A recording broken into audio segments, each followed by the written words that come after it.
The air feels heavier here, as if it still remembers kings and conquerors. Around us, the Fars plain stretches toward a horizon that has not changed in 3,000 years. Beneath our feet, limestone cut by hands long still. Above us, columns that once held up the sky of an empire. We are standing at Persepolis, and we are only at the beginning. Welcome to Persia, the complete history of an empire that rewrote the ancient world. What you see around you are not simply ruins. These carved stones, these weathered staircases, these bull-headed capitals reaching toward the open sky, they are the physical memory of the largest empire the ancient world ever produced. An empire that, at its peak under Darius the Great, governed nearly half of all humanity alive on this earth. 44% of every man, woman, and child breathing in the ancient world answered, in some form, to the King of Kings standing in this very hall. But this story does not begin here. It begins far earlier and far more quietly, on a high plateau swept by brutal winters and scorching summers, where Proto-Iranian tribes crossed the Zagros Mountains around 3,000 years before the Common Era and pressed their first marks into wet clay. From those austere beginnings, across 5,000 years of history, we will follow one of the most extraordinary civilizations our species has ever constructed. We will journey from the very beginning, the Proto-Elamite settlements at Susa, the painted pottery of Sialk, the first whisper of a people finding their voice on the Iranian plateau. We will stand beside Cyrus the Great in 550 BCE as he dismantles the Median kingdom and begins, within a single generation, to absorb Lydia, Babylon, and the eastern reaches of Central Asia into one administrative organism. We will walk the royal road, 2,700 kilometers from Sardis to Susa, and feel the pulse of an empire in motion. We will witness the Persian Wars, the burning of this very city, the arrival of Alexander of Macedon, and the extraordinary resilience of a civilization that refused to end. We will trace Persia's rebirth through the Parthian and Sasanian empires, follow its transformation into the intellectual and cultural engine of the Islamic Golden Age, and arrive finally at a living legacy that surrounds us still, in the word paradise, borrowed from the Persian garden of Cyrus, in the Qanat irrigation channels still flowing beneath Iranian soil, in the Shahnameh still recited at Nowruz each spring equinox. This is not a collection of fragments. This is a complete journey. 30 episodes, one unbroken story, from the first settlements on the plateau to the flame that never went out. What you are about to witness shaped the administrative, artistic, religious, and philosophical foundations of the world we inhabit today. The concepts of human rights, religious tolerance, imperial postal systems, formal garden design, and the very idea of a civilization that could hold together peoples of 30 different languages and traditions. These were Persian gifts to history, and they are still with us. By the end of this series, you will understand not simply what happened, but how a civilization rises from austere mountain soil, reaches across 5.5 million square kilometers, survives conquest and transformation, and leaves its fingerprints on every culture it ever touched. If these complete journeys through the ancient world speak to you, please subscribe. Each week, we bring you the full story of a civilization, not the highlights, but the whole truth, from origins to legacy. The gates of Persepolis stand open. The carved tribute-bearers on the Apadana staircase wait in their eternal procession. The King of Kings is receiving the world. Let us begin our journey. The plateau does not announce itself. It simply exists, vast, indifferent, ancient beyond reckoning, a raised table of rock and dust suspended between the Zagros mountains to the west and the salt deserts of the interior. The air here is thin and dry. In summer, the sun strikes the earth with a physical weight. In winter, cold descends from the mountain passes with equal force. This is not a landscape that forgives carelessness. It is a landscape that selects. Somewhere around 4200 BCE, on the edge of the great Mesopotamian flood plain, where the Zagros foothills flatten into the alluvial lowlands of what is now Khuzestan province, a settlement takes root at a place that will one day be called Susa. The earliest inhabitants build in mud brick, walls pressed from the same river clay that surrounds them, dried under the same sun that bakes the plain. The architecture is modest, functional, close to the earth. But the pottery they leave behind tells a different story. Painted with geometric precision, ibex figures, long-necked birds, interlocking chevrons in dark pigment on buff clay. These vessels reveal a people already thinking in patterns, already translating the world into abstraction. By 3100 BCE, something remarkable emerges from this same region. Across dozens of sites from Susa eastward into the Fars Plateau, a writing system appears, Proto-Elamite script, pressed into wet clay with a reed stylus, the impressions hardening into permanent record.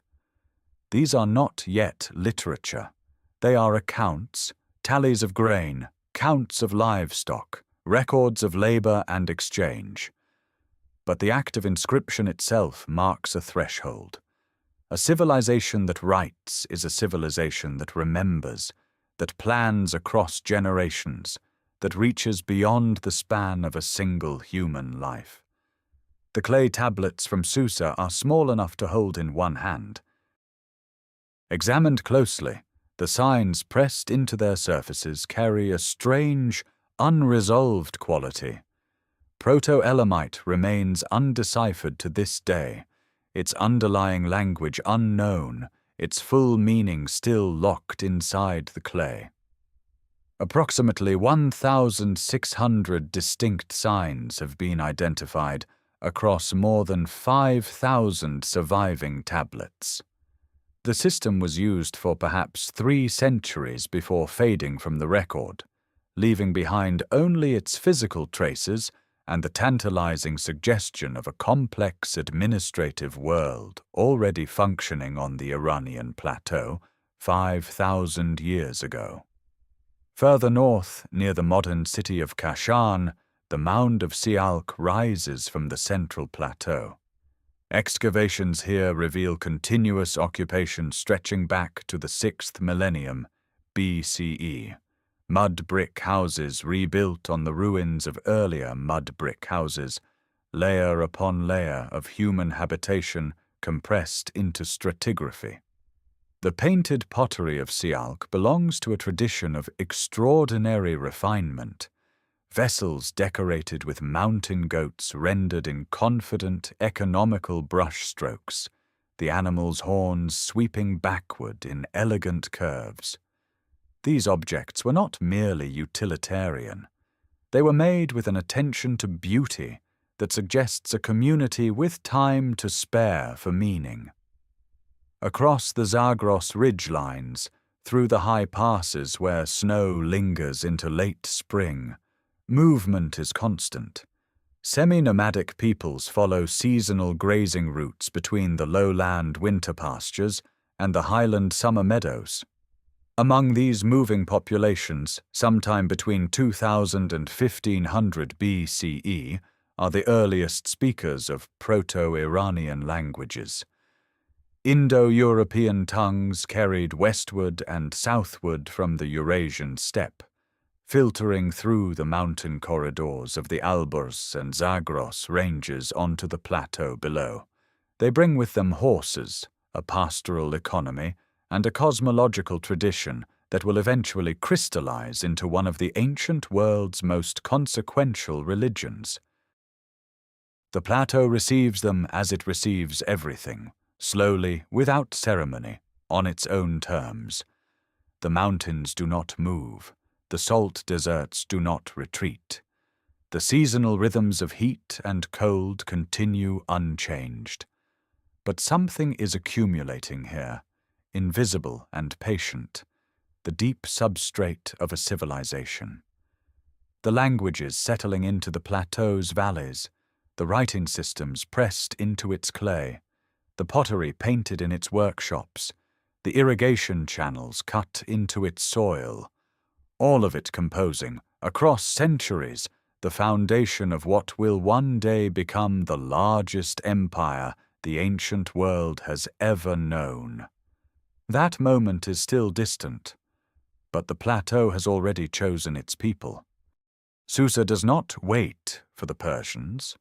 Long before the Achaemenid name exists, long before Cyrus walks the Murghab plain or Darius carves his victories into cliff faces, Susa is already ancient.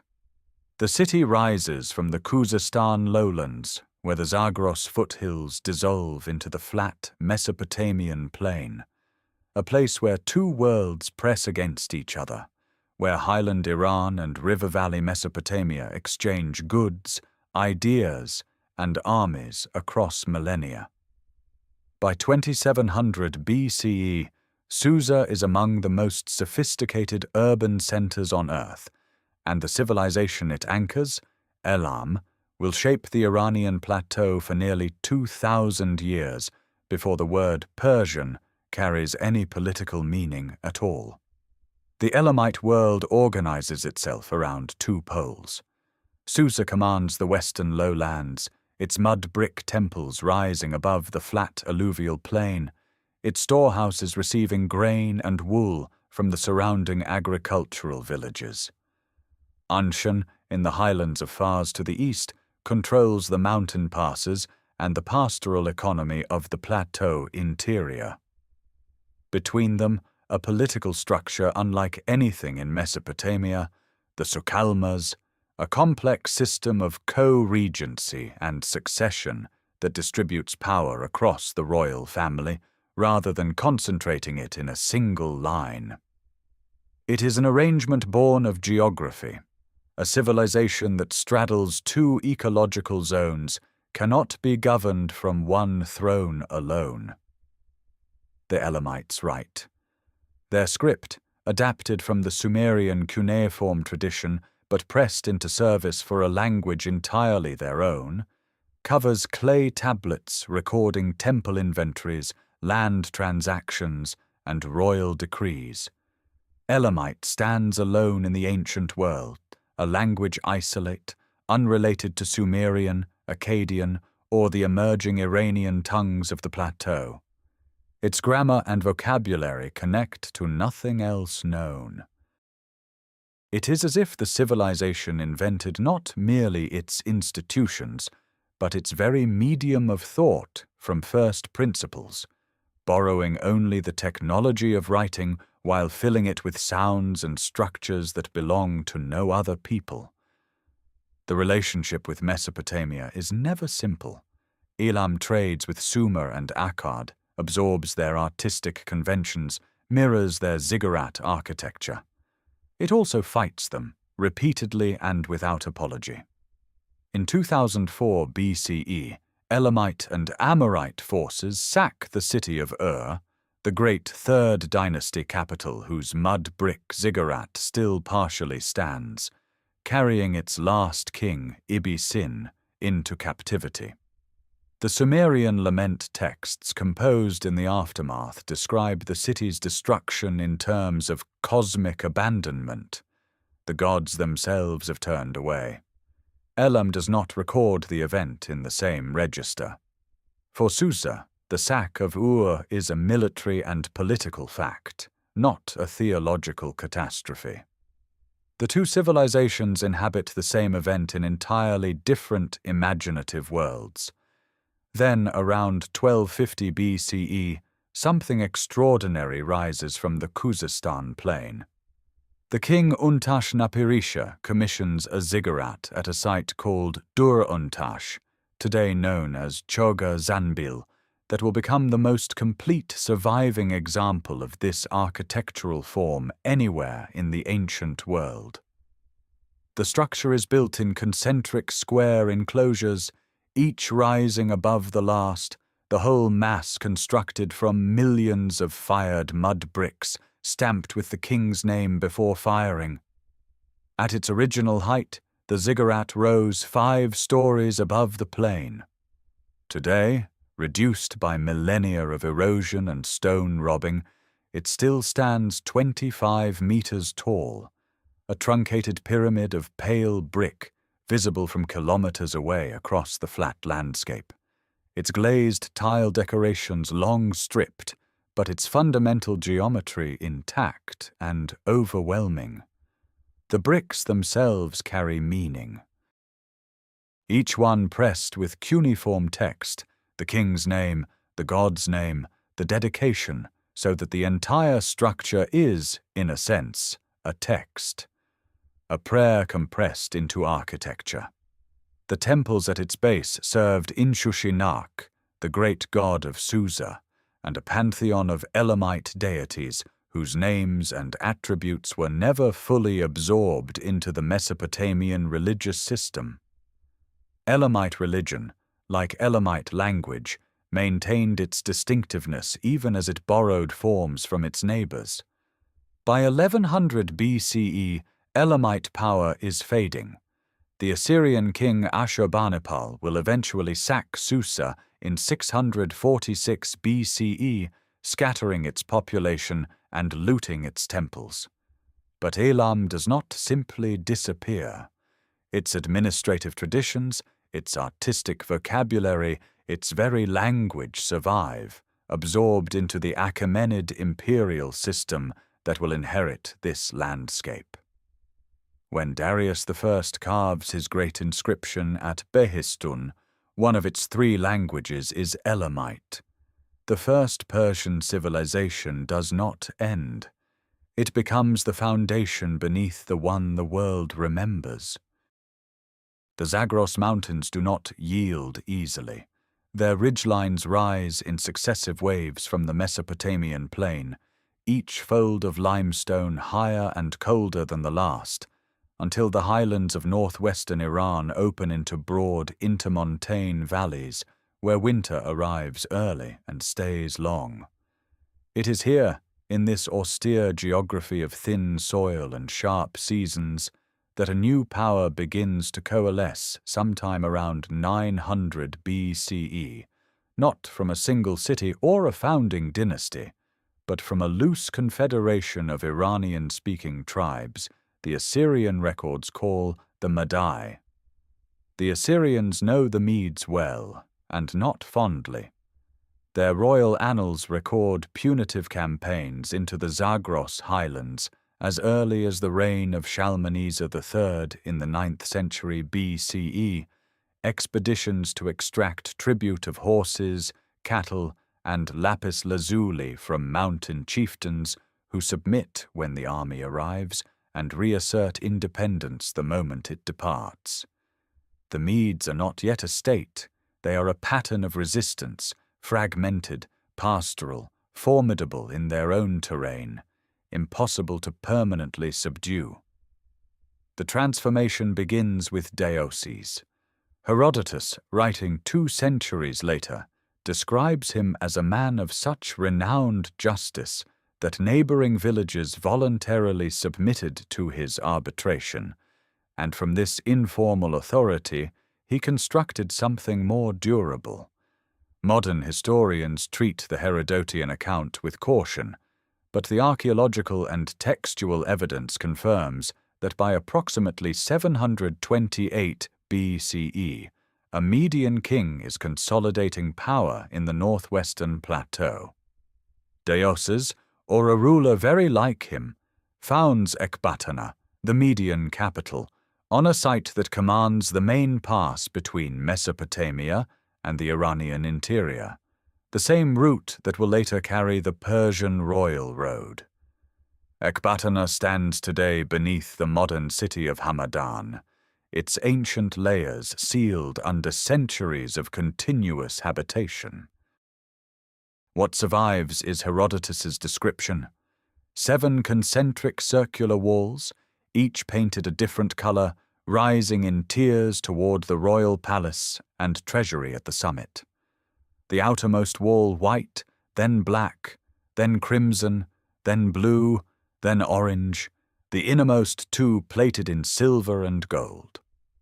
Whether this chromatic vision reflects precise historical memory or literary elaboration remains debated, but the architectural logic is sound: a fortified citadel of concentric rings, each defensible, the innermost reserved for the king and his accumulated wealth.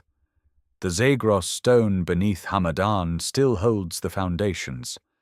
Under Deioces and his successors, the Median confederacy expands. Phraortes, his son, pushes Median authority eastward toward the Persians of Fars and westward toward Assyrian-controlled territory. His ambitions against Assyria prove premature. He dies in battle against Esarhaddon circa 675 BCE, but the pressure does not relent. His son Cyaxares reorganizes the Median army, separating spearmen, archers, and cavalry into distinct tactical units rather than the tribal mass that had characterized earlier Iranian warfare. This structural reform transforms the Medes from raiders into an imperial military force. The opportunity arrives through alliance. Babylon, long restive under Assyrian dominance, finds in Cyaxares a willing partner. The Babylonian king Nabopolassar and the Median king Cyaxares coordinate their campaigns against the Assyrian heartland through the 610s BCE. The Assyrian Empire, which had dominated the Near East for 3 centuries with a military system of extraordinary brutality and efficiency, is now overstretched, its provincial loyalty eroded, its royal succession destabilized. In August 612 BCE, the combined Median and Babylonian armies breach the walls of Nineveh, the Assyrian capital on the Tigris, a city of perhaps 100,000 inhabitants, its palaces decorated with the carved reliefs of Assyrian kings hunting lions and impaling conquered peoples. The city burns. The Assyrian king Sin-shar-ishkun dies in the destruction. The empire that had deported the populations of entire regions, that had reduced Susa to rubble under Ashurbanipal a generation earlier, ceases to exist within a decade.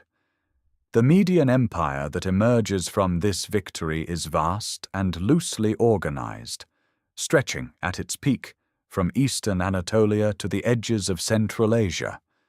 It is not an empire of cities and bureaucracies in the Assyrian or Babylonian mold. It is an empire of tribute and military dominance, its administration light, its cultural production less archaeologically visible than its predecessors. But it holds the Iranian plateau, controls the mountain passes, and establishes the political framework, the concept of Iranian kingship over a multi-ethnic domain, that Cyrus the Great will inherit, refine, and transform into something the ancient world has never seen. From the Fars plain, in the shadow of the Zagros foothills, a new force is gathering. The Achaemenid clan, a lineage of Persian chieftains ruling the region of Anshan in the heart of the ancient Elamite homeland, has existed for generations as a vassal of the Median Empire. They pay tribute. They acknowledge Median supremacy. And then in 559 BCE, a young king named Cyrus II takes the Achaemenid throne, and the calculus of the ancient world begins, almost imperceptibly, to shift. The tomb of Cyrus still stands on the Murgab plain at Pasargadae, a simple gabled chamber of white limestone set on 6-stepped plinths, rising perhaps 11 meters from the flat earth, surrounded by nothing but sky and distance. It is one of the most restrained royal monuments in the ancient world. No boastful inscription crowds its walls. No relief carving announces its occupants' conquests. The structure speaks in the language of permanence rather than spectacle, and in that restraint it reveals something essential about the man it commemorates. In 550 BCE, Cyrus moves against his Median overlord, Astyages. Ancient sources record that the Median army defects, that Astyages' own generals deliver him in chains to the Persian king. Whether through military genius, political maneuvering, or the simple collapse of Median loyalty, the result is decisive. The Median capital at Ecbatana falls without destruction. Cyrus does not burn it. He absorbs it, retaining Median nobles in positions of authority, presenting himself not as a conqueror, but as a legitimate successor to Iranian kingship. It is a pattern he will repeat, with extraordinary consistency, across 3 continents. The Lydian king Croesus, ruling from his capital at Sardis in western Anatolia, interprets the fall of Media as an opportunity. He crosses the Halys River in 547 BCE, probing Persian strength. The 2 armies meet at the Battle of Pteria, inconclusive, costly on both sides. Croesus withdraws to Sardis for winter, expecting the campaign season to pause. Cyrus does not pause.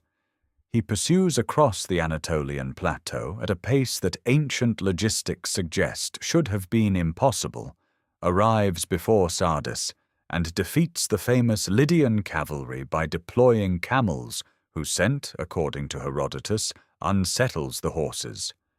Croesus is captured. The treasury of Lydia, legendary for its gold, passes into Persian hands. The Greek cities of the Ionian coast, long under Lydian suzerainty, become Persian subjects. Then Babylon. In 539 BCE, Cyrus advances down the Diyala River toward the greatest city in the ancient world, a metropolis of perhaps 200,000 inhabitants, its walls rising 18 meters, its Ishtar gate faced in glazed lapis blue brick. The Persian army meets the Babylonian forces at Opis on the Tigris and defeats them. Within days, the city opens its gates. Cyrus enters Babylon not as a destroyer, but as a liberator, or at least as a ruler skilled enough to present himself as one. The Cyrus cylinder, a fired clay barrel 23 centimeters long, discovered in 1879 CE beneath the foundations of the Esagila temple, records his proclamation in Babylonian cuneiform. He has been chosen by Marduk, the city's patron god, to restore proper worship and end the misrule of the Babylonian king Nabonidus. Displaced peoples, including Jewish exiles deported by Nebuchadnezzar decades earlier, are permitted to return to their homelands.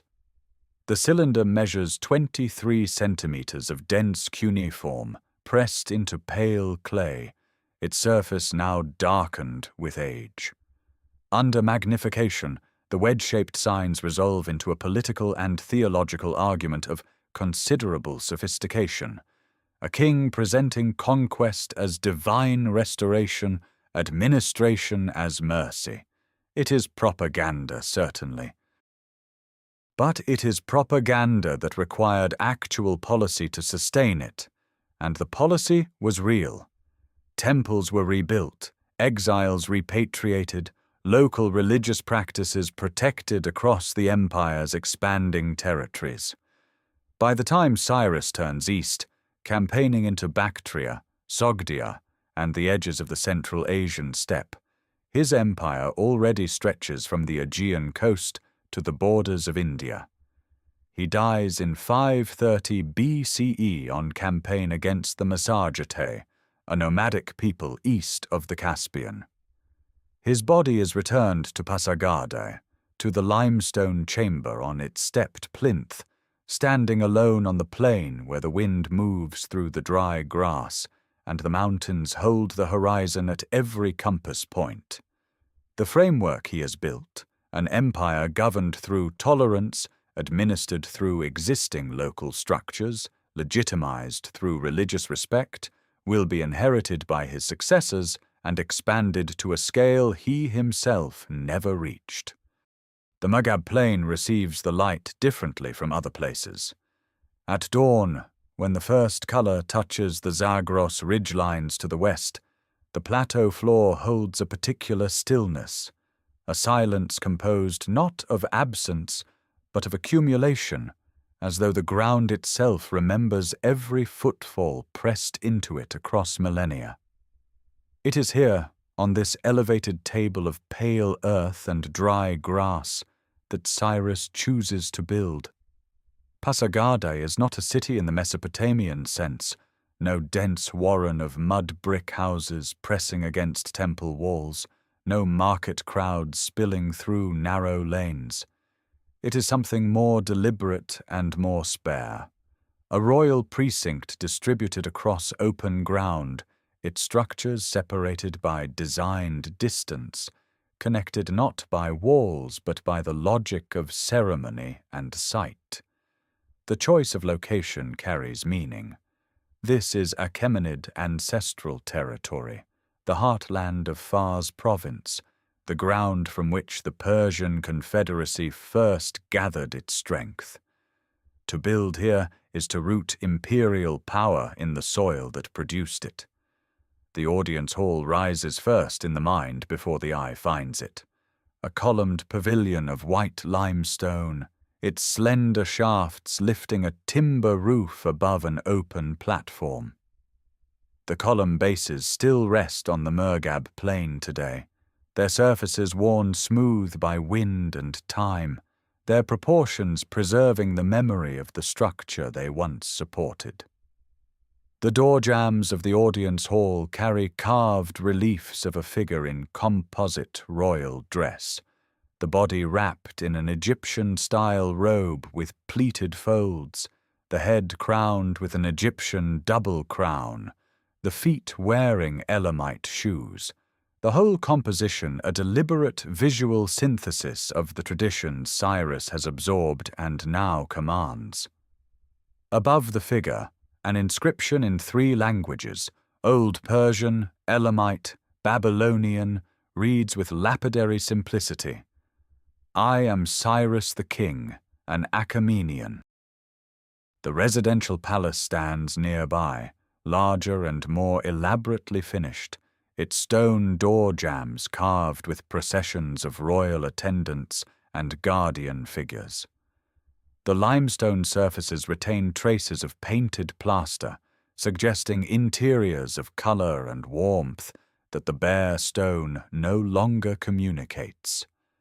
Timber columns of cedar, imported at considerable expense from the forests of Lebanon and the Zagros highlands, supported the roof above rooms where the king received delegations and conducted the private business of empire. But it is the garden that carries the deepest consequence. Between the palace structures, Cyrus's builders cut channels into the bedrock, precise geometric watercourses, their stone-lined beds still visible in the archaeological record, designed to carry water in straight lines across the garden floor. The water arrives through a kanat system, drawing from the Pulver River, distributed through the garden in a 4-fold pattern that divides the space into quadrants of cultivated ground. Pomegranate, almond, and cypress are planted in geometric rows. The effect is of controlled abundance, water and green growth imposed on an arid plateau by human will and engineering precision. This garden carries a name in Old Persian, Pairidesa. The compound joins Pairi, meaning around, with Desa, meaning wall, a walled enclosure, a bounded paradise set against the open steppe. The word will travel through Avestan into Greek as paradeisos, and from Greek into Latin, and from Latin into every European language that inherits the concept of a perfect enclosed garden as a vision of the world restored to order. The Garden of Pasargadae is the etymological and conceptual origin of paradise itself. On the plain's western edge, 2 fire altar platforms of dressed limestone stand on elevated plinths. No roof covers them. The sacred flame burns in open air, visible across the flat ground for considerable distance, its light marking the presence of Ahura Mazda's favor over the royal precinct. The platforms are oriented with precision, their placement relative to the palace structures suggesting a ceremonial axis that organized the entire site around the relationship between royal authority and divine sanction. The tomb stands apart from everything. A simple gabled chamber of fitted limestone blocks, raised on 6-stepped courses of the same stone, it occupies the southwestern edge of the plain with absolute self-possession. No inscription identifies it by name. No relief carving decorates its exterior. The structure's authority derives entirely from its proportions and its solitude, the way it holds the plain around it, the way the mountains frame it at every horizon, the way the wind moves through the dry grass at its base in every season without cease. The Nile arrives before anything else. Its smell reaches the Persian column days before the river itself becomes visible, a dense, organic richness carried on the delta wind, the scent of black silt and papyrus reed and standing water baking under an Egyptian sun. For soldiers who have known only the dry plateau and the limestone corridors of the Zagros, the air of the delta is almost incomprehensible in its moisture and weight. Cambyses II has inherited an empire that already touches 3 continents. His father's work, the absorption of Lydia, Babylon, the eastern satrapies, has left a structure of extraordinary reach. What remains unconquered, what sits at the western edge of the known world like an ancient provocation, is Egypt, the oldest kingdom on earth, the civilization that measures time in dynasties rather than generations. Cambyses moves against it with the methodical confidence of a man who has studied his inheritance carefully. The Persian army crosses the Sinai in 525 BCE along the coastal route, the Way of Horus, the ancient military road that connects Gaza to the delta through a corridor of sand and salt flat. The logistics are staggering. Water depots are pre-positioned. Arab tribal allies supply camel transport across the waterless stretches. The army that arrives at the eastern edge of the delta is not improvised. It is a machine.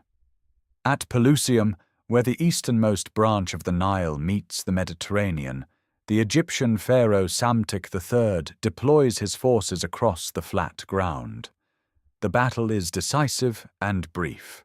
Persian archers in their wicker-reinforced corselets of overlapping iron scale advance in disciplined formations. Greek mercenaries fight on both sides. By the time the engagement resolves, the Egyptian line has broken, and the road to Memphis lies open. Memphis falls without prolonged siege. Psamtik III is captured, treated initially with a degree of dignity, then executed after an alleged conspiracy. Cambyses enters the ancient capital of the pharaohs and does something his father did in Babylon. He performs the rituals.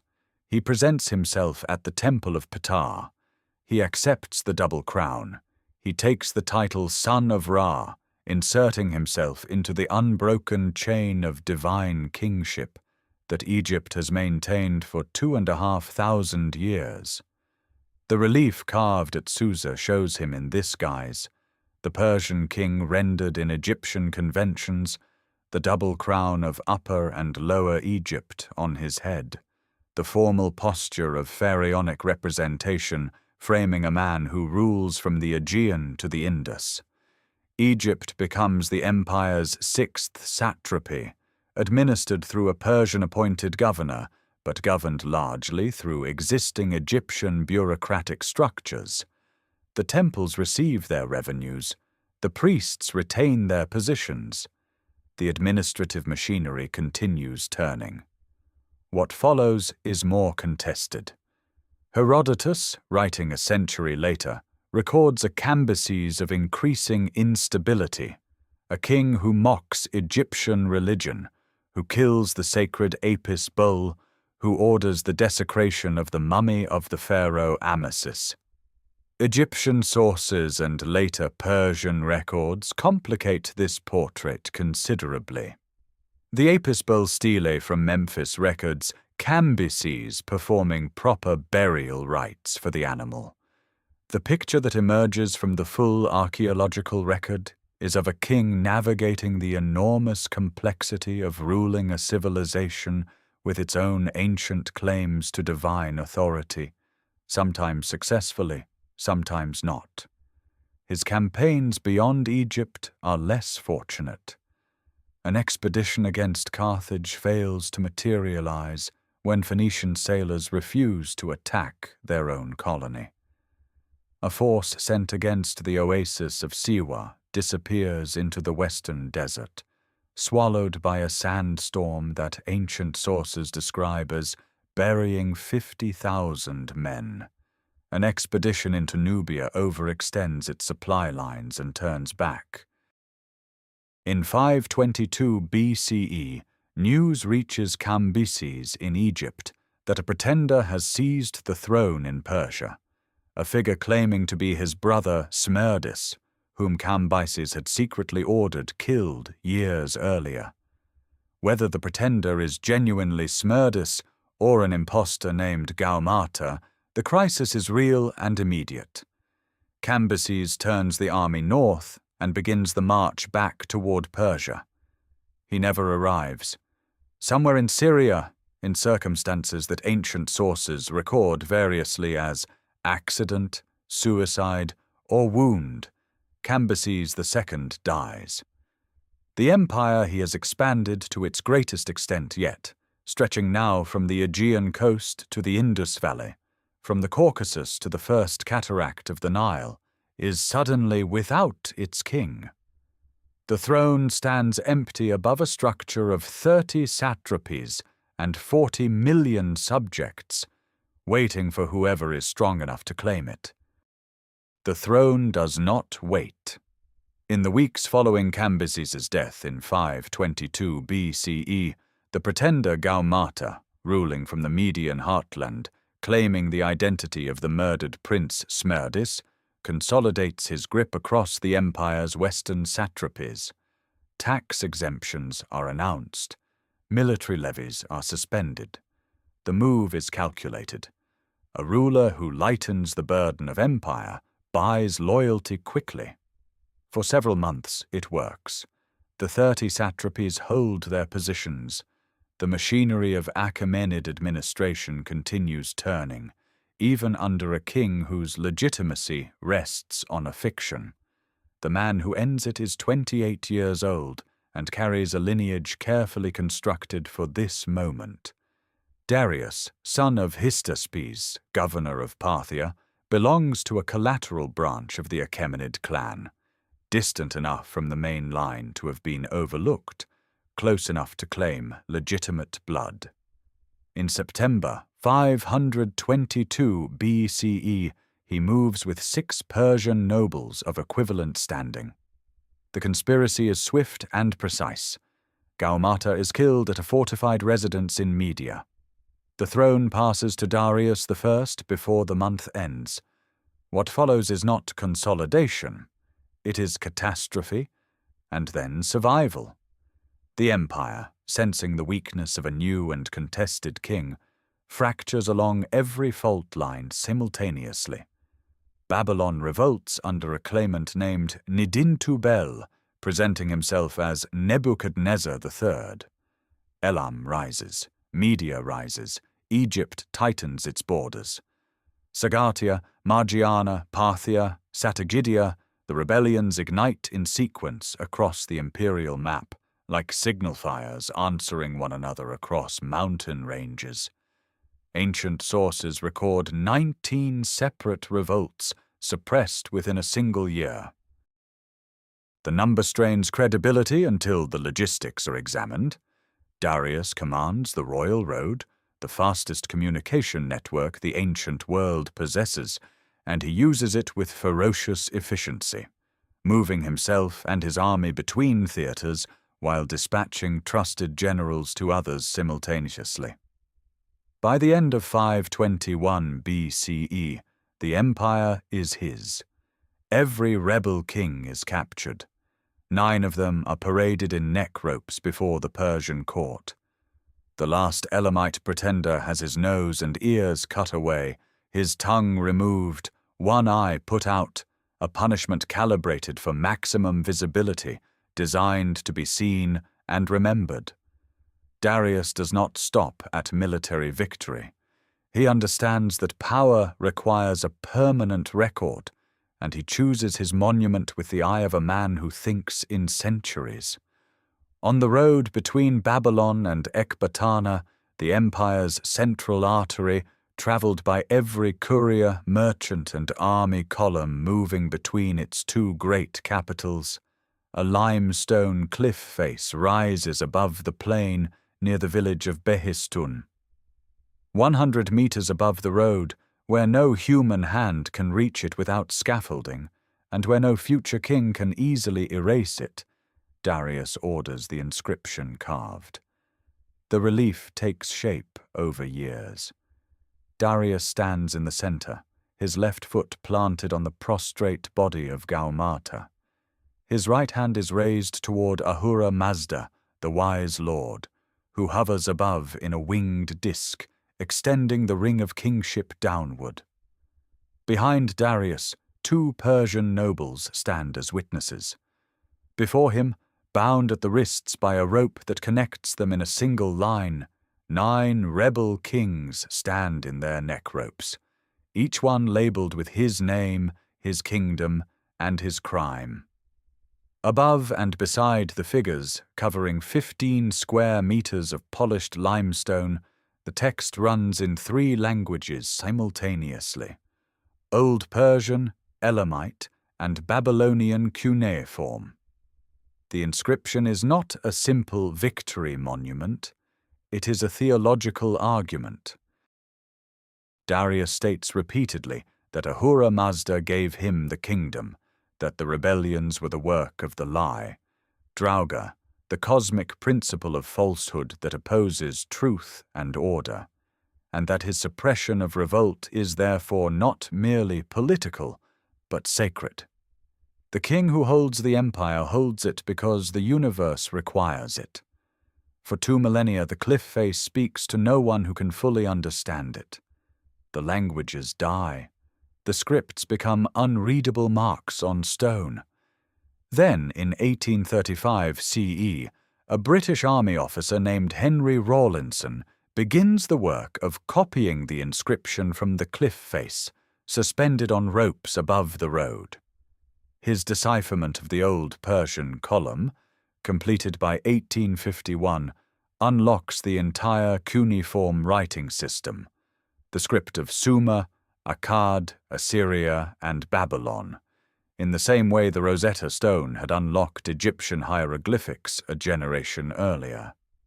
Darius, carving his monument to last forever, had inadvertently preserved the voice of every civilization that came before him. The empire that Darius inherits in 522 BCE is vast, but unfinished, a collection of conquered territories held together by military force and the personal authority of the king. What Darius builds over the following 3 decades is something categorically different: a system. An organism with arteries and nerves, with memory and metabolism, capable of functioning across 5 million square kilometers without the king's physical presence in every corner. The first instrument of this transformation is the satrapy. Darius divides the empire into 20 provinces, each governed by a satrap, a word derived from the Old Persian kshathrapavan, protector of the realm. These are not mere military commanders. They are administrators, judges, and tax collectors, responsible for maintaining order, delivering annual tribute, and raising troops when the king requires them. Each satrap governs from a regional capital: Sardis in Lydia, Babylon in Mesopotamia, Memphis in Egypt, Ecbatana in Media, presiding over local courts that conduct business in the local language, while Aramaic flows through the administrative layer above. The system is elegant in its tolerance of difference. Local laws, local temples, local customs persist. What changes is the flow of resources upward toward the center. The gold derrick anchors this flow. Struck from high-purity electrum and then refined gold, the derrick, named most likely for Darius himself, bears the image of the king as a running archer, bow drawn, quiver at his back. Each coin weighs 8.4 grams with remarkable consistency. For the first time in the ancient world, a single currency circulates from the Aegean coast to the Indus Valley, allowing merchants, soldiers, and tax collectors to operate within a shared monetary framework. Silver sigloi, struck in parallel, handle smaller transactions. The coinage does not merely facilitate commerce. It broadcasts the king's image into every marketplace, every treasury, every palm that closes around a coin in Sardis or Susa or Taxila. The royal road formalizes what geography had always suggested. Running 2,700 kilometers from Sardis on the Aegean coast to Susa in Elam, the road follows ancient trade routes but transforms them with infrastructure, graded surfaces, river crossings, and relay stations positioned every 25 kilometers along the entire length. At each station, fresh horses wait. Royal couriers hand their sealed dispatches to the next rider without breaking stride. The system moves information from one end of the empire to the other in 7 days, a speed that will not be matched in this part of the world for more than 2,000 years. A merchant caravan, burdened with goods and dependent on the pace of laden animals, requires 3 months to cover the same distance. The road does not erase this difference, it makes it visible and useful. The king knows what a merchant does not yet know. In 518 BCE, on a natural terrace of limestone rising from the Fars plain near the Pulva River, Darius begins the project that will define his legacy more completely than any military campaign. The site is called Parsa. The Greeks will call it Persepolis, the city of the Persians. The terrace measures 455 meters by 300 meters, cut and leveled from the living rock of the Rahmat Mountain's lower slope. Massive limestone blocks, some weighing 50 tons, are quarried from the mountain above and hauled on wooden sledges to their positions. Beneath the Apadana's foundation, workers seal stone boxes containing gold and silver tablets inscribed in 3 languages, recording that Darius, King of Kings, built this place. The tablets are not meant to be read. They are meant to endure, messages addressed not to any living audience but to the earth itself, and to whatever future might one day open the stone. The Apadana rises column by column. Each shaft of grey limestone climbs 20 meters before meeting its capital, a double-headed bull or lion or griffin, the paired heads curving outward to receive the cedar roof beams brought from the forests of Lebanon. 72 columns will eventually support the hall's roof, creating an interior space of extraordinary scale and shadow. The staircases that approach the terrace from the north and east are carved with processions, the subject peoples of the empire rendered in shallow relief, each delegation identifiable by costume and offering, moving in calm, unhurried registers toward the king who waits at the center of the world. The empire Darius constructs is not built on fear alone.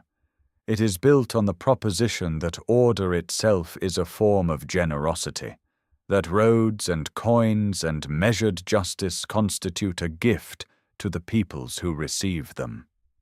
Whether those peoples experienced it as gift or as weight is a question the limestone does not answer. The terrace rises from the Fars plain on a platform of cut limestone, its eastern face flush against the shoulder of Kuh-e-Rahmat, the mountain of mercy. From a distance, in the early morning, the whole structure appears to float above the plain, its silhouette sharp against the pale sky before the heat begins to blur the horizon. Up close, the scale becomes something else entirely. The terrace measures 455 meters from north to south, 300 meters from east to west, and stands between 8 and 18 meters above the surrounding plain, depending on where the natural rock was cut and where it was built up. Every block of this foundation was quarried from the mountain directly behind it, dragged on sledges, and fitted without mortar into courses so precise that a blade cannot pass between them. Construction begins in 518 BCE under Darius I, and it will not stop for more than 60 years. What rises here is not a city in the ordinary sense. There are no markets, no residential quarters for common citizens, no harbour or granary. Persepolis, Old Persian Parsa, is a ceremonial capital, a stage for the performance of empire, used primarily during Novruz, the spring equinox festival, when delegations from across the known world converge to present tribute to the King of Kings. The Gate of All Nations stands at the terrace's northwestern approach, the first structure a visitor encounters after climbing the broad double staircase from the plain. 2 pairs of colossal lamassu figures guard its thresholds, bull-bodied, human-headed, carved from single blocks of dark limestone, each standing over 5 meters tall. Their faces carry the formal serenity of absolute power, bearded, wide-eyed, wearing the horned crown of divinity. The trilingual inscription of Xerxes I runs above the eastern doorway, declaring in Old Persian, Elamite, and Babylonian that this gate was built for all nations. The threshold stone is worn smooth, polished by the passage of feet from Sardis, from Memphis, from Bactria, from the Indus Valley. Beyond the gate, the Apadana dominates the terrace's northwestern quarter. Its hyperstyle hall measures 60 meters on each side, its roof once supported by 72 columns arranged in 6 rows of 12, each column rising 20 meters from a fluted shaft to a capital of back-to-back bull protomes, the animal's forequarters projecting outward to cradle the cedar roof beams above. The columns are carved from grey limestone quarried from the mountain, their surfaces worked to a finish that catches light differently at each hour of the day. 36 of the original columns still stand. Their shadows fall across the terrace floor in long lines at dawn, shortening toward noon, lengthening again toward dusk, marking time across a space designed to make time feel suspended. The eastern Apadana staircase carries the most extraordinary relief carving in the ancient world. 23 delegations from across the empire ascend in calm, unhurried registers, each group identifiable by costume, hairstyle, and the nature of their offering. The Lydians carry gold vessels and bracelets. The Nubians lead an okapi on a rope, its long neck carved with anatomical precision. The Indians carry jars of gold dust and lead a donkey. The Bactrians bring a two-humped camel, its woolly coat rendered in shallow chisel strokes. The Armenians present a horse. The Ionians carry bolts of folded cloth and skeins of yarn. Between each delegation, cypress trees carved in the same shallow relief create a rhythm of vertical forms, the sacred tree of Zoroastrian tradition, separating the peoples of the world while uniting them in the same procession. The faces are individualized. The folds of robes are carved with a sensitivity to fabric weight and movement that suggests direct observation of actual garments. The hands gripping offerings are rendered with attention to knuckle and tendon.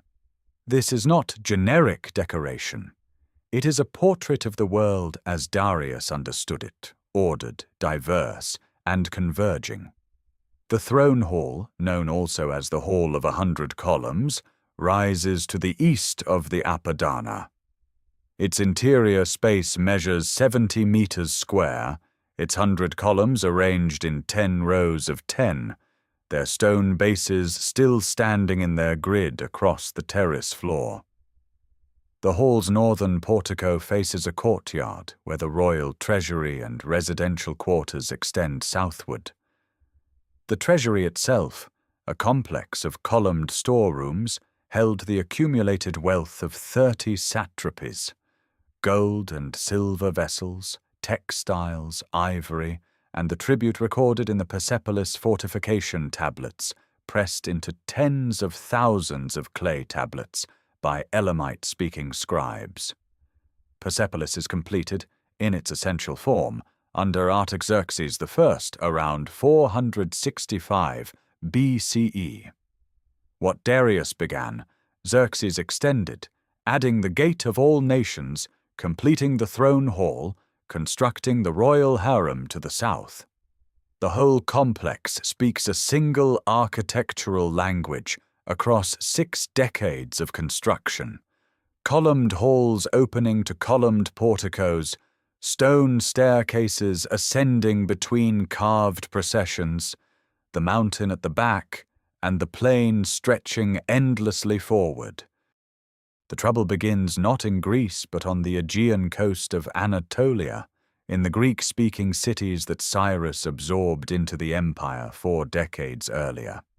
In 499 BCE, Aristagoras of Miletus, a Persian-appointed tyrant grown uncertain of his position, ignites a revolt across the Ionian cities that stretches from Byzantium to Cyprus. The Ionian revolt is not a simple uprising.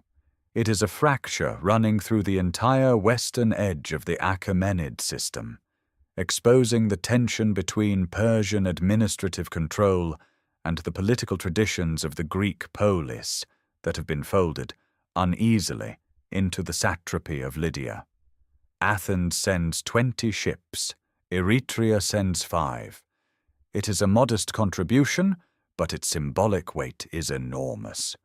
When Persian forces suppress the revolt by 493 BCE, burning Miletus, scattering its population, dismantling the network of Ionian resistance, Darius does not forget the names of those who crossed the Aegean to assist his rebels. Ancient sources record that he ordered a servant to repeat 3 times at every meal, "Remember the Athenians." The Persian fleet that assembles in 490 BCE is a precise instrument of punitive power.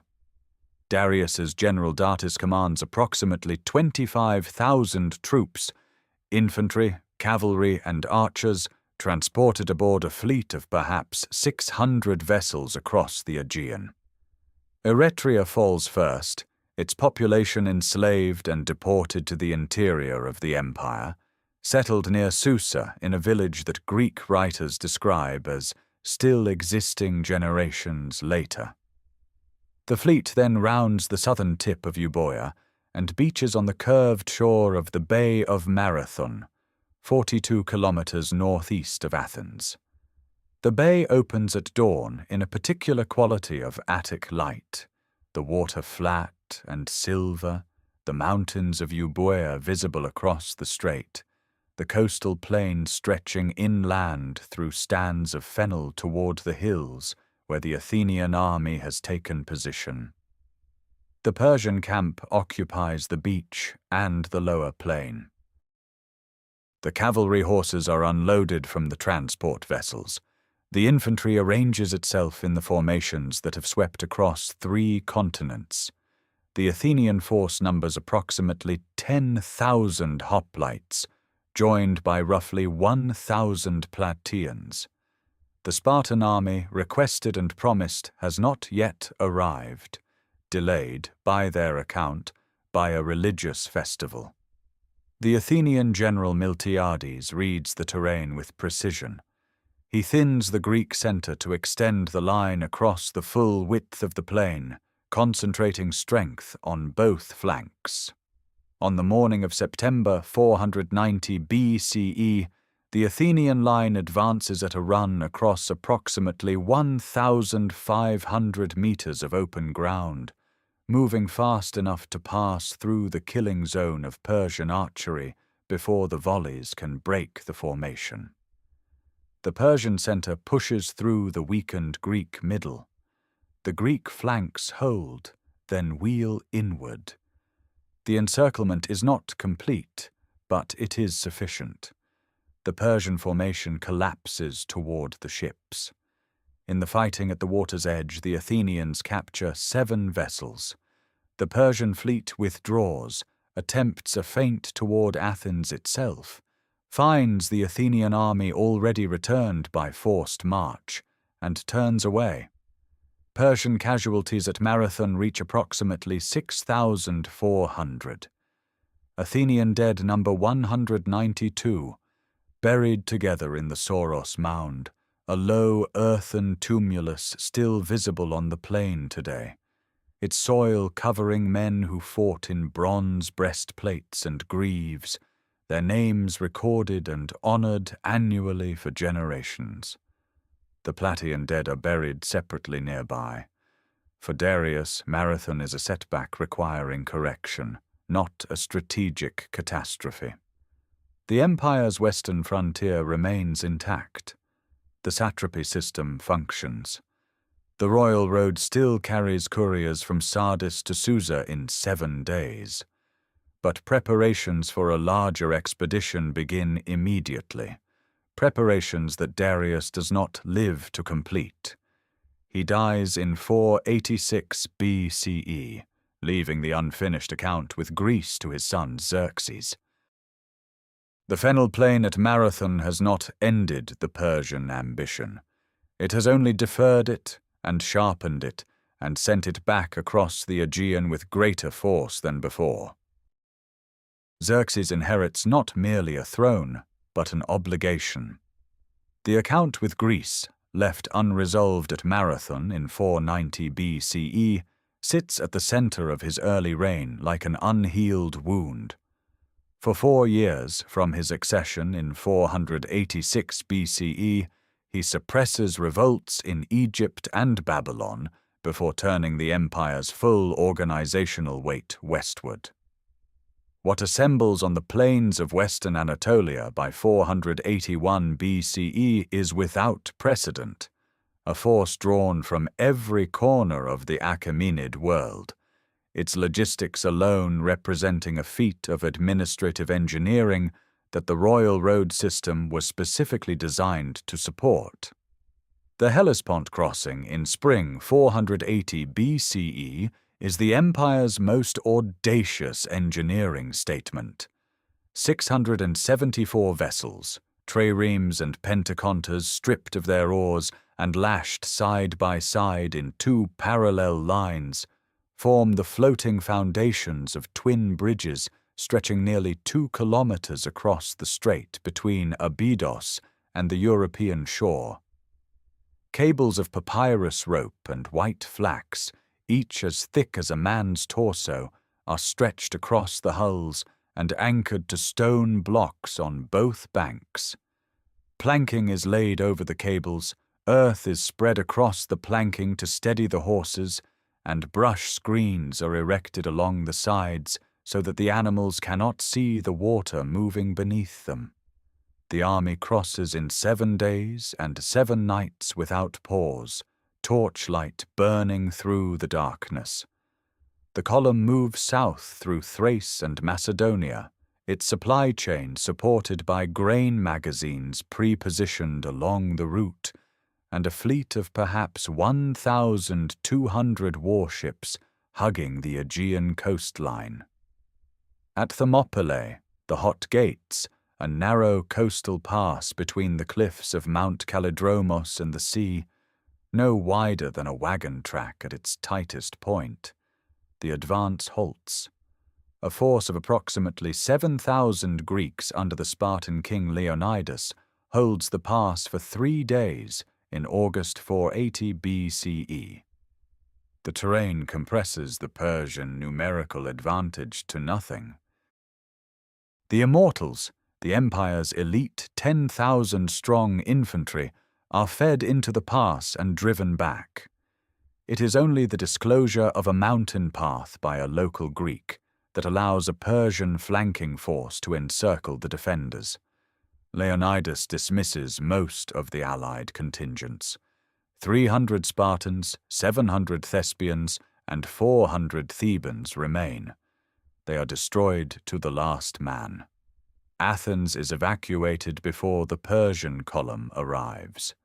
The population crosses to Salamis and the Peloponnese, leaving the city empty. The Acropolis burns. The temples of the upper city, their painted wooden elements still intact, are consumed by fire. Persian soldiers camp on the rock where the Parthenon will one day stand. The destruction is deliberate, a response, in Persian strategic logic, to the Greek burning of Sardis during the Ionian Revolt 17 years earlier.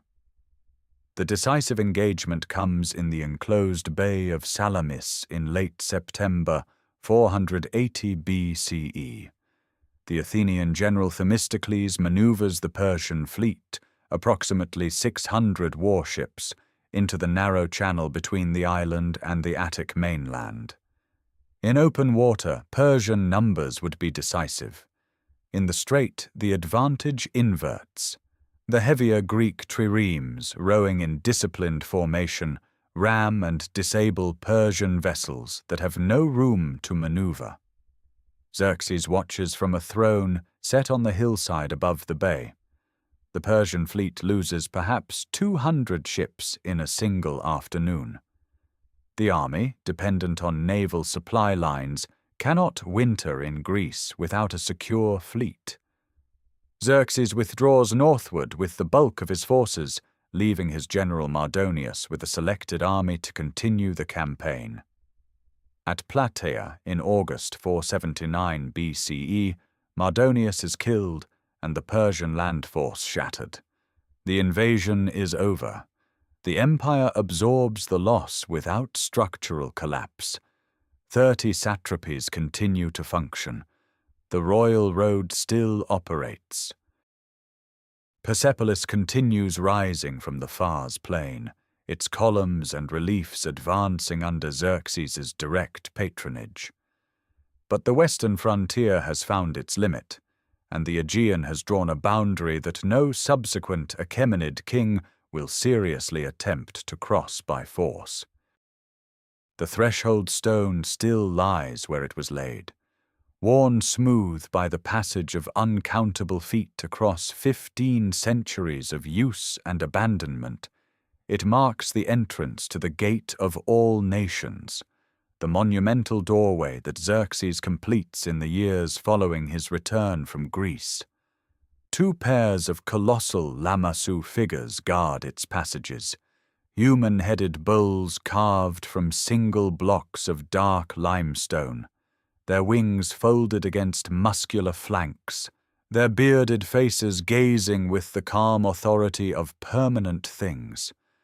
Above the eastern doorway, a trilingual inscription in Old Persian, Elamite, and Babylonian announces in Xerxes' own words that this gate was built by his command, that all nations came through it, that the great god Ahura Mazda protected what was made here. The gate is not merely ceremonial, it is administrative.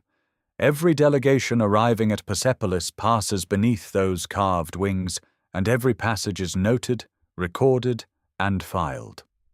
The empire that Xerxes governs after 479 BCE is not diminished by the Aegean reversal. It is, by almost every measurable standard, functioning at the height of its organizational complexity. The evidence survives in fired clay, more than 30,000 tablets, baked accidentally when Alexander's fire swept through the Persepolis treasury in 330 BCE, preserve the daily accounting of an empire in motion. The Persepolis fortification tablets record ration distributions measured in quarts of wine, liters of grain, portions of beer, issued to workers, travelers, officials, and their animals moving along the royal road and through the Fars heartland. A delegation of Lydians traveling east receives grain at a relay station outside Persepolis. A group of Indian workers quarrying stone near the terrace receives wine rations equivalent to those of Elamite craftsmen of the same skill grade. Female workers listed in the tablets, weavers, grain processors, supervisors, receive rations equal to male workers performing equivalent labor, a bureaucratic equity embedded not in ideology, but in the practical logic of imperial accounting. The throne hall rises on the northern terrace during these same years. Its 100 columns, each over 13 meters tall, support a cedar roof spanning a floor plan of 4,700 square meters. The door jambs carry carved reliefs of the king in combat with mythological creatures, a lion griffin, a horned serpent, images of royal power that owe as much to Elamite and Babylonian visual tradition as to any distinctly Persian source. The synthesis is deliberate. Xerxes is not building a Persian monument, he is building an imperial one. The residential quarters, the structures later excavated and labeled the harem, extend southward from the main terrace, their stone door frames carved with processions of servants carrying food and vessels, their column bases still standing in rows across the exposed bedrock. The administrative correspondence that once filled these rooms has largely vanished, written on leather and papyrus that did not survive. What remains is the architecture of governance, the proportioned rooms, the controlled access points, the storage magazines. Beyond Persepolis, the empire continues its rhythms. Satraps collect tribute and forward it to the royal treasuries. The gold daric circulates from the Aegean coast to the Indus Valley. Caravans move along the royal road under the protection of imperial relay stations. The Zoroastrian sacred fires burn in their temples across the plateau. In Babylon, the ancient temples receive their traditional endowments from the Persian administration. In Egypt, The priests of Amun conduct their rituals under Persian-appointed governors who carry both Egyptian and Persian titles. Xerxes is assassinated in his bedchamber in August 465 BCE by his vizier Artabanus, acting with the complicity of a royal chamberlain. The manner of his death, intimate, interior, the product of court proximity rather than battlefield failure, reflects the particular vulnerability of a system where power concentrates in a single body. The empire does not fracture. Artaxerxes I takes the throne within weeks, suppresses Artabanus, and the administrative machinery absorbs the transition, as it has absorbed everything else, by continuing to function. The tablets keep their records. The road keeps its couriers. The columns of Persepolis stand in the far's plain light, finished and immovable, outlasting the king who ordered them raised. The empire that survives Xerxes' assassination does not pause to mourn. It adjusts. Within the administrative architecture that Darius constructed and his successors refined, the death of a king is a variable the system has already accounted for. The satrapies continue collecting taxes, the royal couriers continue riding, the grain assessments of Egypt and the silver tallies of Lydia arrive at Persepolis and Susa on their customary schedules, pressed into clay or inscribed on leather, sealed and countersigned by officials whose titles predate the current king and will outlast him. This is the empire's deepest achievement, not its conquests, which were swift, but its administration, which was durable. Across 30 satrapies stretching from the Aegean coast to the Indus Valley, from the Caucasus to the first cataracts of the Nile, a single governing logic operates. Its instrument is the satrap. The word derives from the old Persian kshatrapavan, protector of the realm. A satrap governs a territory that might encompass the entirety of Egypt or the fractured city-states of Ionia, commanding local armies, presiding over judicial proceedings, and collecting the fixed annual tribute that Darius assessed for each province. The tribute figures recorded by Herodotus are precise. Babylonia and Assyria together pay 1,000 talents of silver annually. Egypt pays 700 talents, plus the produce of its fisheries. India, the wealthiest satrapy, contributes 360 talents of gold dust, a figure so extraordinary that Herodotus notes it separately from all others.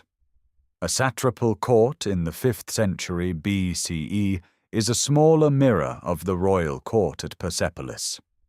The audience hall replicates the columned portico of the Apadana in local materials, limestone where it is available, fired brick where it is not.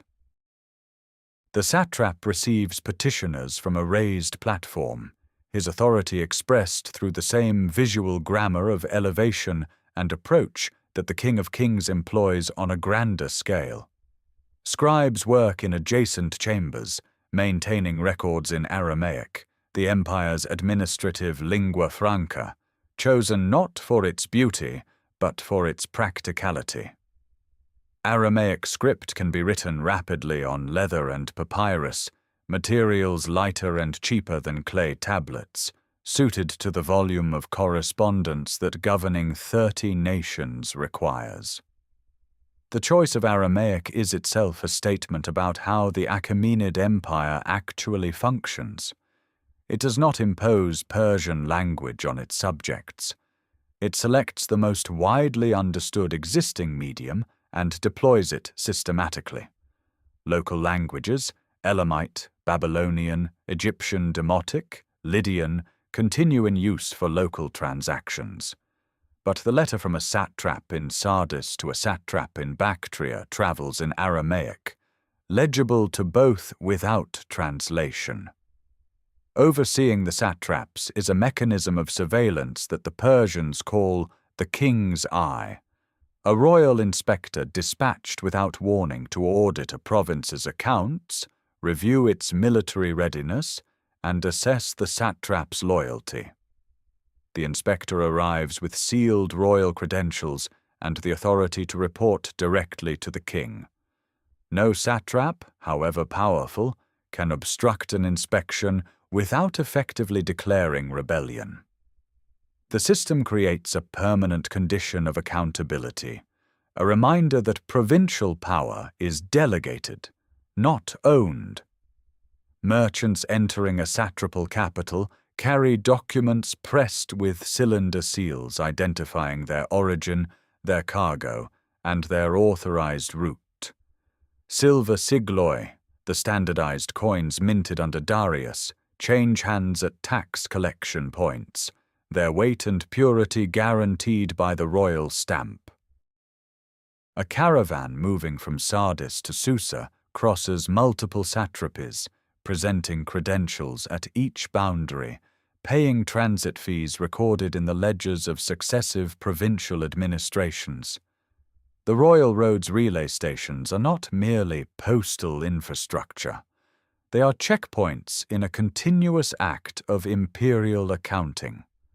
What holds 30 nations inside a single system is not force alone.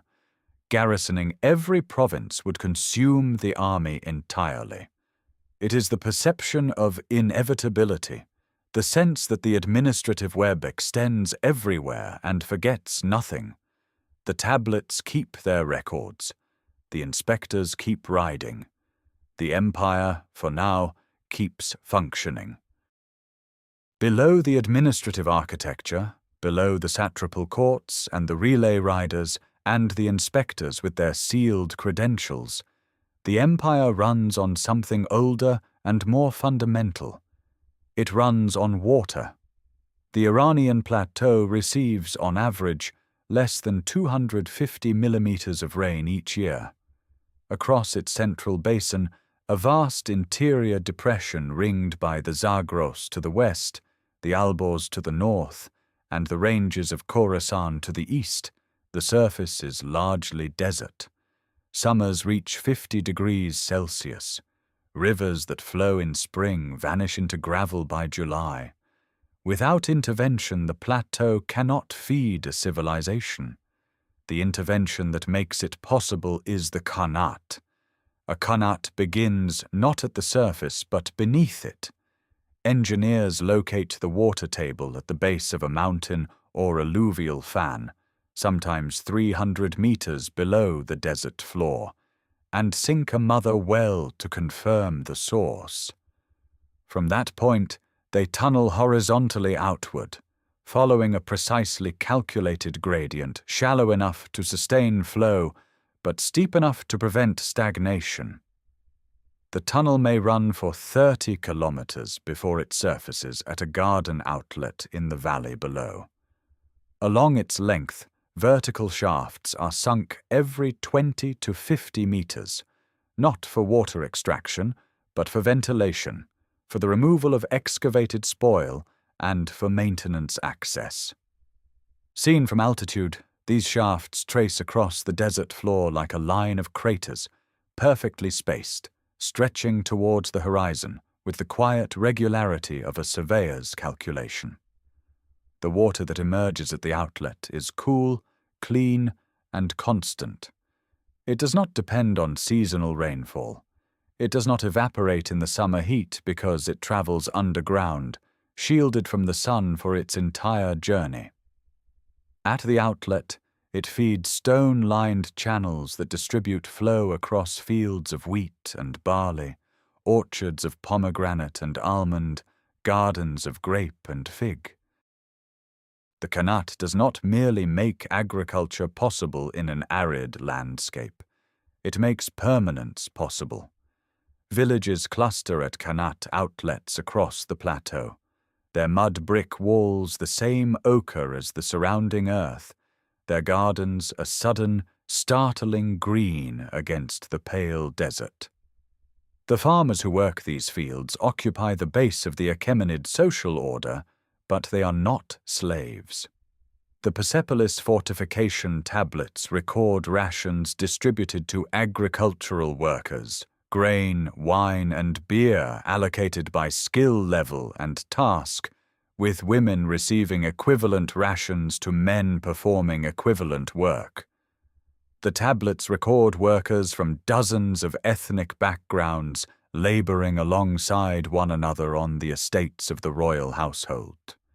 The empire's agricultural economy is managed, measured, and documented with the same bureaucratic precision applied to its military logistics. Away from the fields, in the workshops of Susa and Persepolis and the provincial capitals, artisans work in materials that travel extraordinary distances before they arrive at the craftsman's bench. Lapis lazuli comes from Badakhshan in modern Afghanistan, a journey of over 2,000 kilometers. Tin for bronze arrives from deposits in Central Asia or the Caucasus.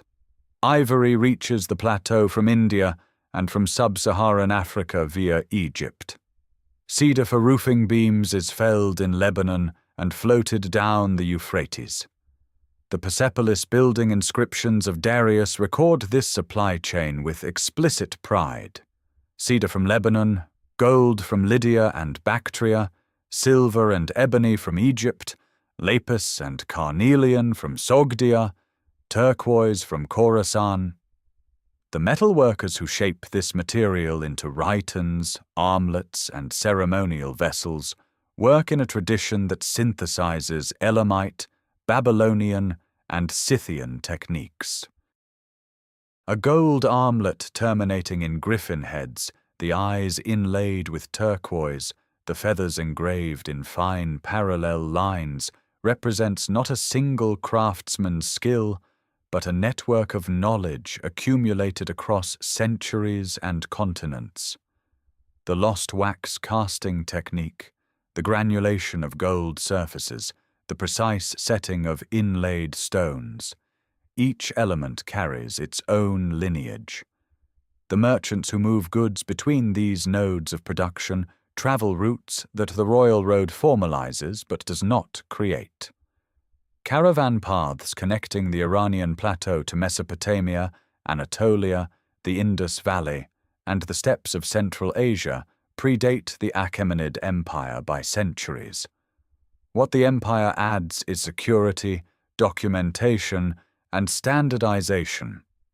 Silver sigloi of consistent weight serve as a medium of exchange across 30 satrapies. Caravanserais at regular intervals provide water, fodder, and shelter. The same administrative web that tracks tax payments and ration distributions tracks the movement of goods, recording, always recording, in the clay tablets that accumulate in the archives of every provincial capital across the known world. The flame does not flicker. It burns in a stone vessel at the center of the temple, fed by priests who approach it only with their faces partially veiled. White linen drawn across the mouth and nose so that no breath, no trace of human impurity can contaminate the sacred fire. The priests move with deliberate slowness, adding dry wood with tongs of polished metal, withdrawing without turning their backs to the flame. Outside, the Iranian plateau stretches in every direction under a sky of extraordinary depth. The fire inside has been burning, according to the temple's keepers, without interruption for generations. This is the visible heart of a faith whose origins reach back to a landscape of steppe and mountain that scholars still debate. The prophet Zarathustra, known to the Greeks as Zoroaster, composed his hymns in a form of Old Iranian so archaic that even later Zoroastrian priests struggled to parse its grammar. Linguistic analysis places the Gathas, his 17 surviving hymns, somewhere between 1500 and 1000 BCE. The geography suggested by the hymns, open grasslands, herding communities, a world of cattle and seasonal migration, points toward eastern Iran or the Central Asian steppes rather than the Western plateau. The precise location remains unresolved. What survives is the theology. At its center stands a single supreme deity, Ahura Mazda, the wise Lord, creator of all that is good, the source of truth, light, and cosmic order. Against Ahura Mazda stands Angra Mainyu, the destructive spirit, not a co-equal god, but a force of opposition, of chaos, of the lie. The universe, in Zarathustra's vision, is the arena of this contest. Human beings are not passive observers. Each person chooses, through thought, word, and deed, which force to serve. The Avestan word for truth is Asha. Its opposite is Druj, the lie. The moral architecture of Zoroastrianism rests on this binary, and it is a binary that demands active participation. The Gathas are hymns of extraordinary personal intensity, a prophet arguing with his God, questioning, petitioning, insisting on the reality of divine justice in a world that does not always appear just. Surrounding the Gathas, later Zoroastrian scripture accumulated into the full Avesta, liturgical texts, purity laws, cosmological narratives describing the creation of the world, its corruption by Angra Mainyu, and its eventual renovation at the end of time. That final renovation, the Frashokereti, involves a savior figure, a resurrection of the dead, a last judgment, and the permanent separation of the righteous from the wicked. These concepts, absorbed by Jewish communities during the Babylonian exile of the 6th century BCE, flow directly into the eschatological frameworks of Judaism, Christianity, and Islam. The Achaemenid kings navigate this theology with careful ambiguity. Darius I invokes Ahura Mazda in his inscriptions with unmistakable devotion. The Behistun text opens with the declaration that Ahura Mazda created the earth, the sky, and humanity, and made Darius king. Yet the same Darius funds the restoration of Babylonian temples and permits Egyptian priests their rites. Cyrus before him repatriated the gods of conquered peoples to their sanctuaries. The empire's religious policy is not indifference, but a sophisticated pluralism that acknowledges Ahura Mazda's supremacy while accommodating the divine landscapes of 30 subject nations. The fire temples that serve this faith are not congregational spaces in the manner of later religious architecture. The sacred flame is housed in an inner sanctuary, the Dar Mir, accessible only to initiated priests. Worshippers gather in the outer precincts. The flame itself is graded. The highest-ranked Atash Bahram fires are consecrated through a ceremony involving 16 different fire sources, including fires from a burning corpse, a struck lightning bolt, and a metalworker's forge. Each source represents a different stratum of society and the natural world, unified in the sacred vessel. On the hilltops above certain settlements, circular stone platforms rise against the sky. These are the Dakmas, the towers of silence, where the dead are exposed to sun and carrion birds rather than buried or cremated. Earth, water, and fire are sacred and must not be contaminated by death. The body returns to the elements through exposure. The bones, bleached and dried, are eventually gathered into an ossuary pit at the tower's center.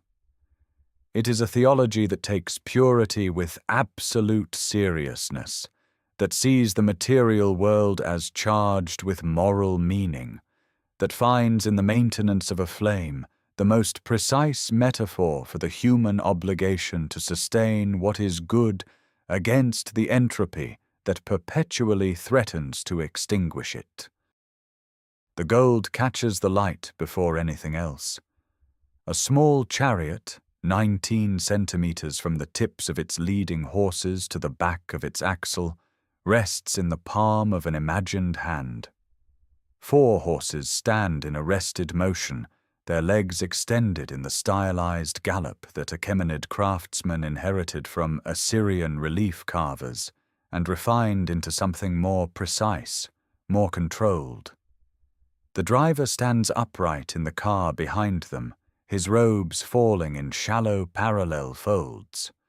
Every element, the harness straps, the wheel spokes, the miniature passenger seated beside the driver, has been cast in gold through the lost wax process, a technique requiring the craftsman to model the object first in wax, encase it in clay, fire the mold until the wax melts away, and pour molten metal into the void left behind. The result is irreversible.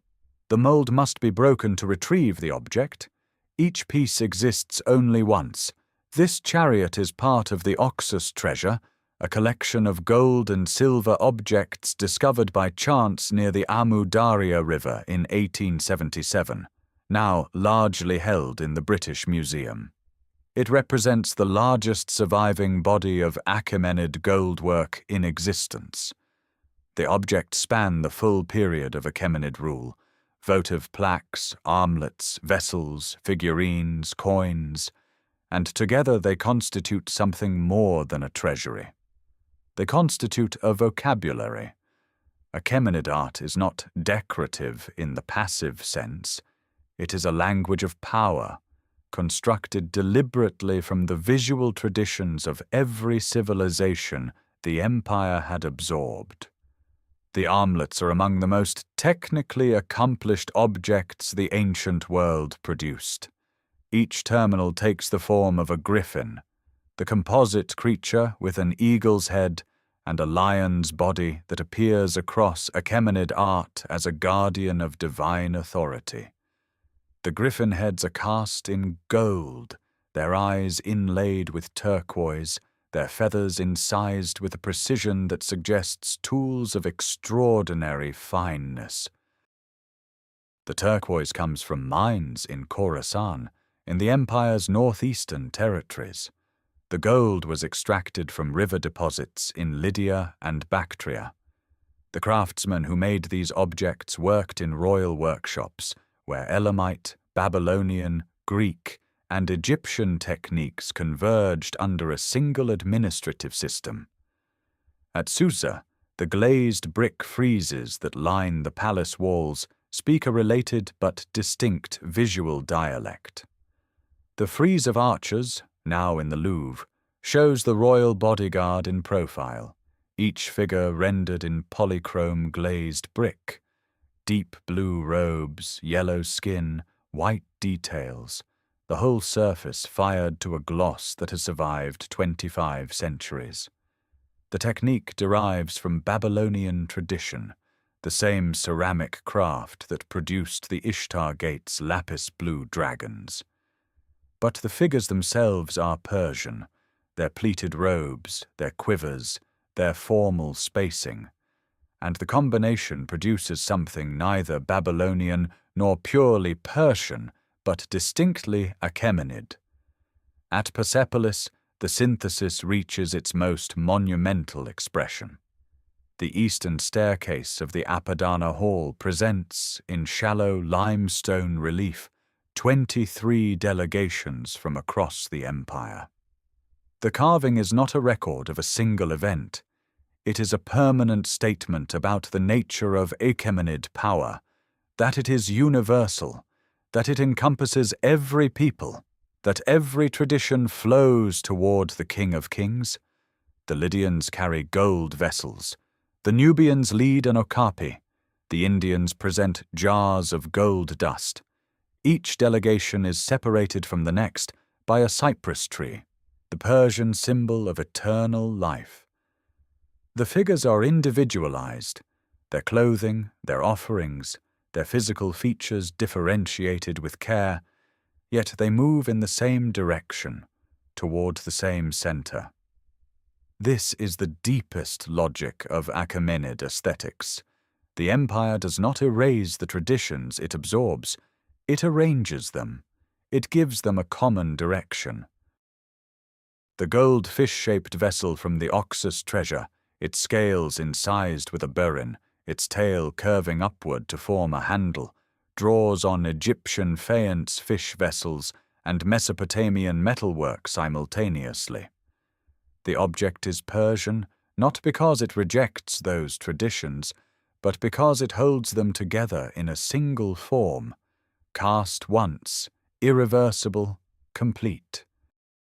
The corridor is empty now.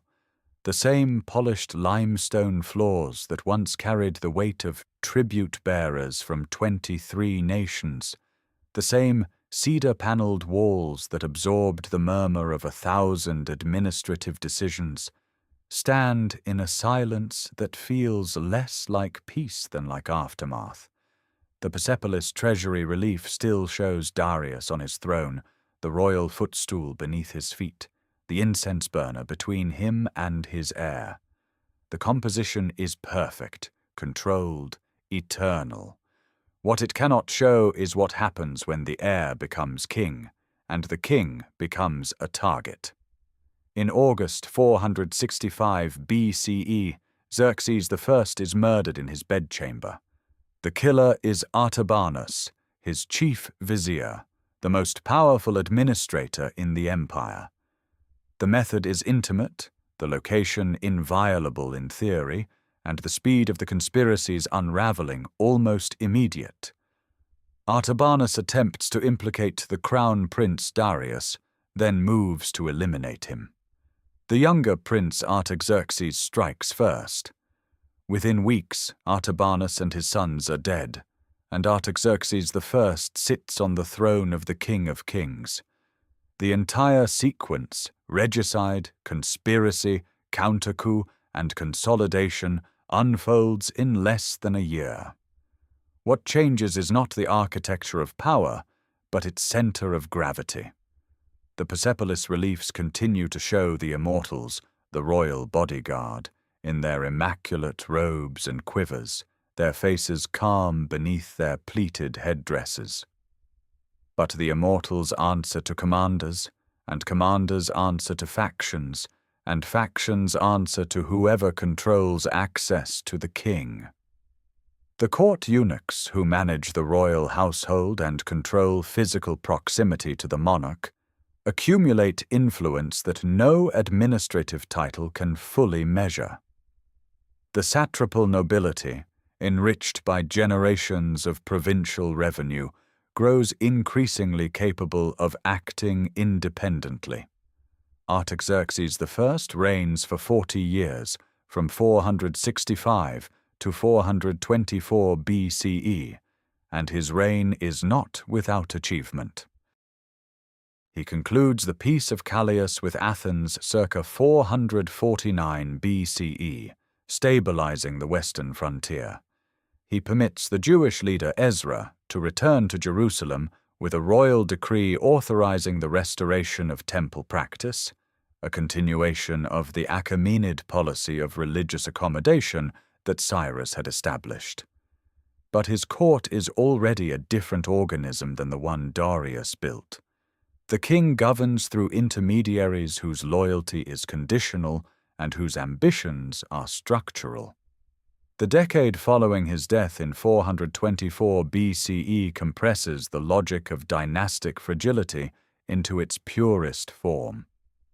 Xerxes II, his legitimate heir, is assassinated 45 days after taking the throne. His half-brother Sogdianus seizes power, rules for 6 months, and is then overthrown and executed by another half-brother, Ochus, who takes the throne name Darius II. 3 kings in less than a year. The empire does not collapse. Its administrative machinery is too deeply embedded, its satrapal governors too pragmatic. But the throne itself has been revealed as a prize rather than an institution. Darius II reigns until 404 BCE, managing revolts in Egypt and Lydia, navigating the final years of the Peloponnesian War, by funding Sparta against Athens with calculated precision. His queen Parysatis is a figure of documented political ferocity. Her influence over court appointments and succession decisions is recorded in Greek sources with a mixture of fascination and alarm. When Darius II dies, Parysatis supports her younger son Cyrus against the elder, Artaxerxes II, who has already been crowned. The result is the revolt of 401 BCE.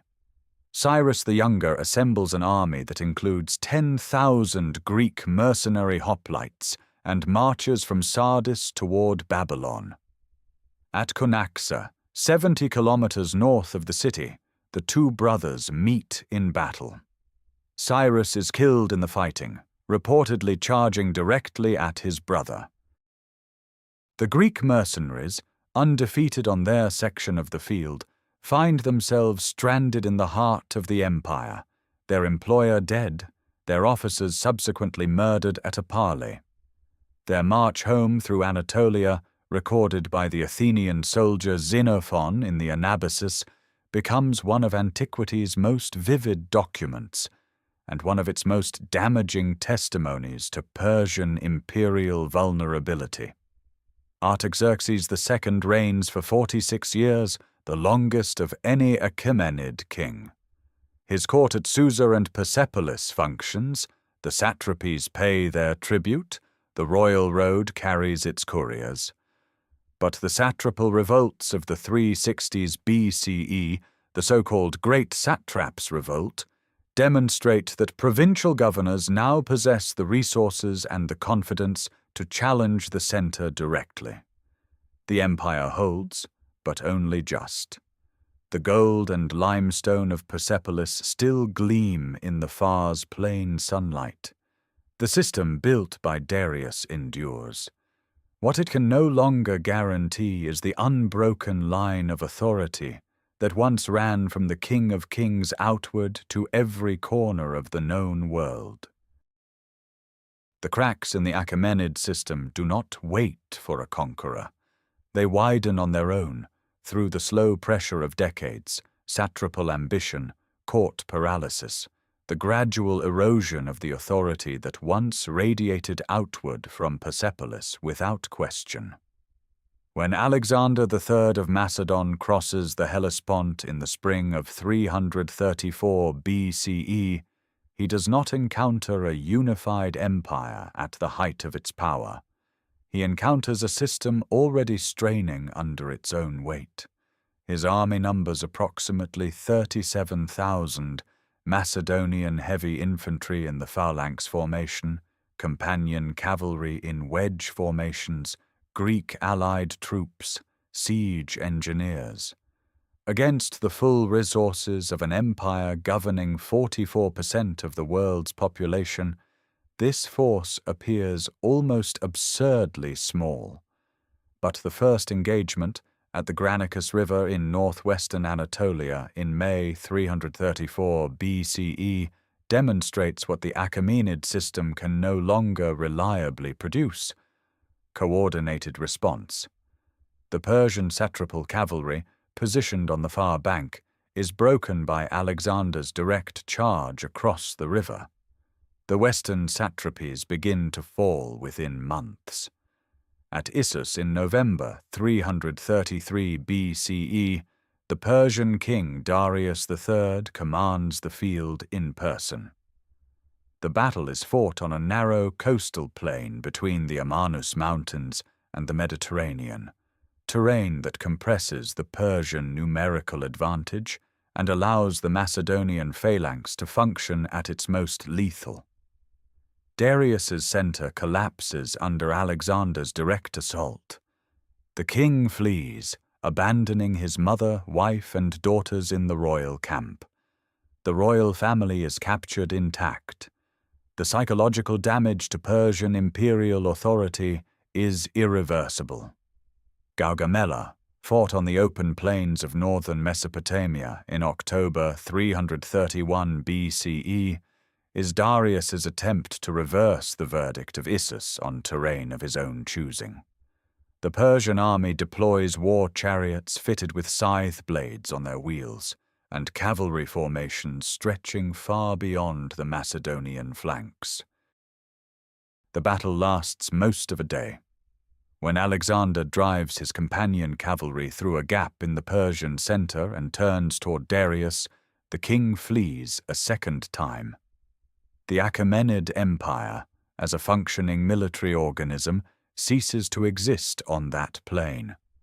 Alexander enters Babylon without resistance. Susa surrenders. The road to Persepolis opens across the Fars plain in the winter of 331 BCE. The treasury at Persepolis holds 120,000 talents of gold and silver, an accumulation representing the tribute of 30 satrapies across 2 centuries, a sum equivalent to the entire monetary supply of the Greek world for decades. It requires 10,000 mules and 5,000 camels to carry it away. Then, in January 330 BCE, fire. The throne hall, the cedar roof beams of the Apadana, the painted wooden ceilings of the royal residential quarters. All of it burns.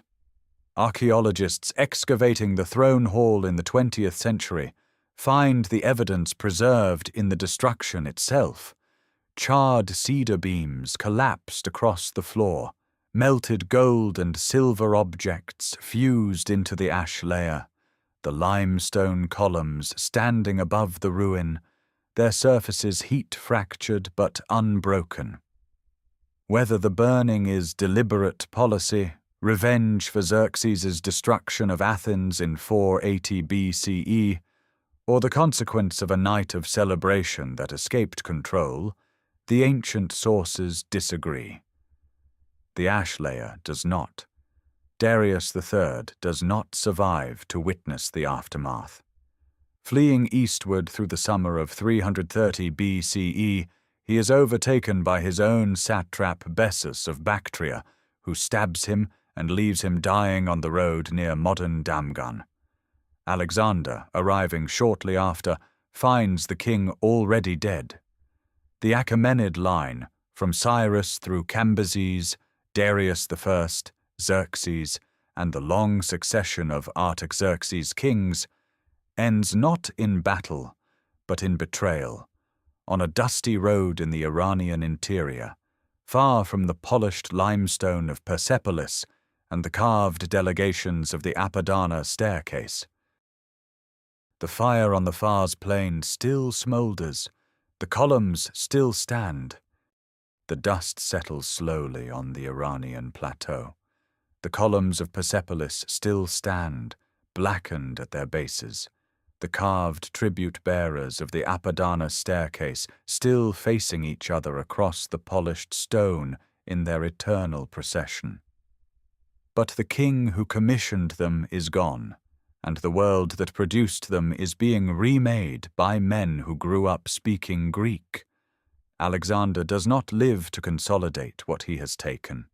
He dies in Babylon in June 323 BCE, 32 years old, and the empire he assembled in a single decade fractures almost immediately into the hands of his generals, the Diadochi, the successors, who spend the next 40 years fighting each other across the ruins of 3 continents. From this prolonged violence, one settlement gradually solidifies. Seleucus I Nicator, who had served as a cavalry commander under Alexander and briefly governed Babylon, fights his way back to Mesopotamia after being driven out, defeats his rival Antigonus at the Battle of Ipsus in 301 BCE, and by 312 BCE controls a territory stretching from the Aegean coast of Anatolia to the borders of India. The Seleucid era, the dating system his dynasty will use for centuries, begins from this moment. The challenge Seleucus inherits is not military. It is administrative and cultural. He rules a population that is overwhelmingly non-Greek, Persians, Babylonians, Medes, Bactrians, Sogdians, Syrians, with a thin layer of Macedonian and Greek soldiers and settlers spread across an enormous geography. His solution is characteristically pragmatic. Build cities, plant Greek colonists, and allow the existing cultural substrate to continue functioning beneath the new Hellenistic surface. Seleucia on the Tigris rises on the western bank of the river, directly opposite the ancient city of Babylon, which it gradually absorbs and eclipses. The city is laid out on a strict Hippodamian grid, the rational geometry of Greek urban planning imposed on the flat Mesopotamian alluvium. Its streets intersect at right angles, its agora occupies the civic center, its gymnasium trains the sons of Greek settlers in the disciplines of the Hellenic world. Yet within walking distance of the gymnasium, Babylonian temple precincts continue their ancient rituals, cuneiform tablets continue to record astronomical observations in the tradition of Chaldean priests, and Aramaic continues as the language of commerce and daily life. At its peak, Seleucia on the Tigris houses perhaps 600,000 inhabitants, making it one of the largest cities in the ancient world. The same hybrid logic operates across the empire. In Bactria, the fertile region of modern northern Afghanistan, the city of Alexandria on the Oxus sits beside the Amu Darya River, its Greek temples and colonnaded streets surrounded by the steppe landscape of Central Asia.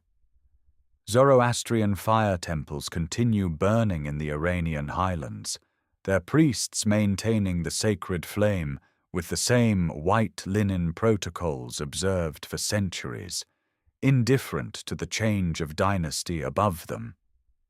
Greek artistic conventions, the contrapposto figure, the acanthus capital, the realistic portrait, begin appearing on objects that are otherwise entirely Persian in function and context. The Seleucid kings themselves navigate this duality with varying degrees of self-consciousness. Seleucus I takes a Bactrian wife Apama, and their son Antiochus I is raised in both traditions. Royal inscriptions appear in Greek and in Babylonian cuneiform simultaneously. The king presents himself to Greek audiences as a Hellenistic monarch, and to Babylonian audiences as a legitimate successor to the ancient kings of Mesopotamia. The ideological flexibility that once characterized Achaemenid rule, Cyrus presenting himself as a liberator in Babylon, as a pharaoh in Egypt, finds a new expression in Seleucid court culture.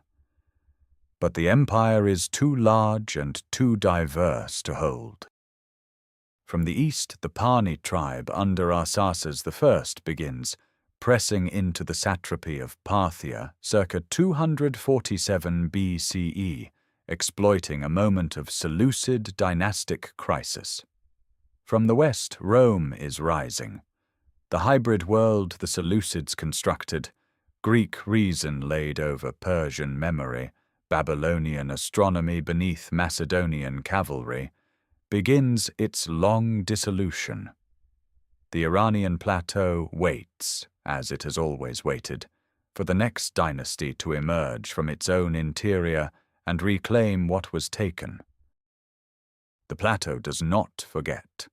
A century after Alexander's fire consumed the cedar beams of Persepolis, after the Seleucid kings planted their Greek cities across the Iranian interior and named them for Macedonian heroes, the land itself begins its slow correction. The correction comes not from the old Persian heartland in Fars, not from the monumental terraces of Persepolis or the garden palaces of Pasargadae, but from the northeastern steppe, from a semi-nomadic people called the Pani, moving out of the region that would become Turkmenistan, pressing into the Seleucid satrapy of Parthia in the years around 247 BCE. Their leader is Arsaces I. The historical record preserves almost nothing of his person, no physical description, no monument carved in his lifetime, no inscription that survives intact. What survives is the dynasty he founds, the Arsacid line, which will hold the Iranian plateau and Mesopotamia for nearly 5 centuries, longer than the Achaemenids themselves. Arsaces becomes, in retrospect, the seed of an empire, a name that every subsequent Parthian king will carry as a throne title, blurring the individual into the institution. The early Arsacid expansion is opportunistic, patient, and methodical. The Seleucid Empire fractures repeatedly under dynastic pressure, brothers contesting thrones, eastern satrapies drifting toward autonomy, the western frontier consuming military resources in wars against Egypt and Rome. Into each fracture, the Arsacid kings press. Arsaces I seizes the satrapy of Parthia. His successor, Arsaces II, holds it against Seleucid counterattack. Mithridates I, reigning from approximately 171 BCE, transforms the project entirely. He is the architect of Parthian imperial ambition, expanding westward into Media, then into Mesopotamia itself, capturing the great Seleucid city of Seleucia on the Tigris in 141 BCE. He adopts the title King of Kings. The Achaemenid formula, dormant for nearly 2 centuries, returns to the Iranian world. The Parthian capital rises on the western bank of the Tigris, directly opposite the ruins of Seleucia, a new city called Ctesiphon, which will grow over the following centuries into the largest urban center in the ancient world. But it is not in Ctesiphon that Parthian architecture finds its most vivid surviving expression. It is at Hatra, a caravan city in the northern Mesopotamian plain of modern Iraq, that the defining spatial invention of Parthian civilization stands in partial ruin, still legible, still monumental. The Iwan at Hatra rises from the desert floor with an authority that needs no ornament to announce itself. The form is elemental, a barrel-vaulted hall, open entirely at one end, closed at the other, its arch spanning 26 meters of empty air, without a keystone, without columns, without the Greek vocabulary of post and lintel that the Seleucids imported from the Aegean. The brick is fired, precisely laid, the mortar joints tight enough that the structure has held its curve for 2,000 years. Stucco reliefs cover the interior surfaces, Parthian nobles rendered in a frontal, hieratic style that owes nothing to Greek naturalism, their baggy trousers and long belted tunics depicted with the flat precision of a tradition finding its own visual language. The Iwan is not merely an architectural form, it is a spatial statement about power and its presentation. The open facade draws the exterior world inward. The enclosed rear wall focuses attention on whoever stands before it. A king receiving petitioners in an Iwan commands the entire volume of the space, the light falling from the open arch behind the approaching visitor, the ruler himself positioned in the deep shadow of the vault's interior. It is a theater of authority, and it will endure.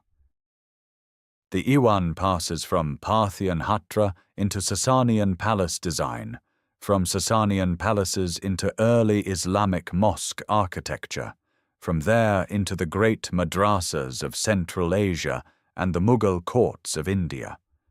A form invented on the Mesopotamian plain in the first centuries of the Common Era will still be shaping sacred and royal space a millennium and a half later.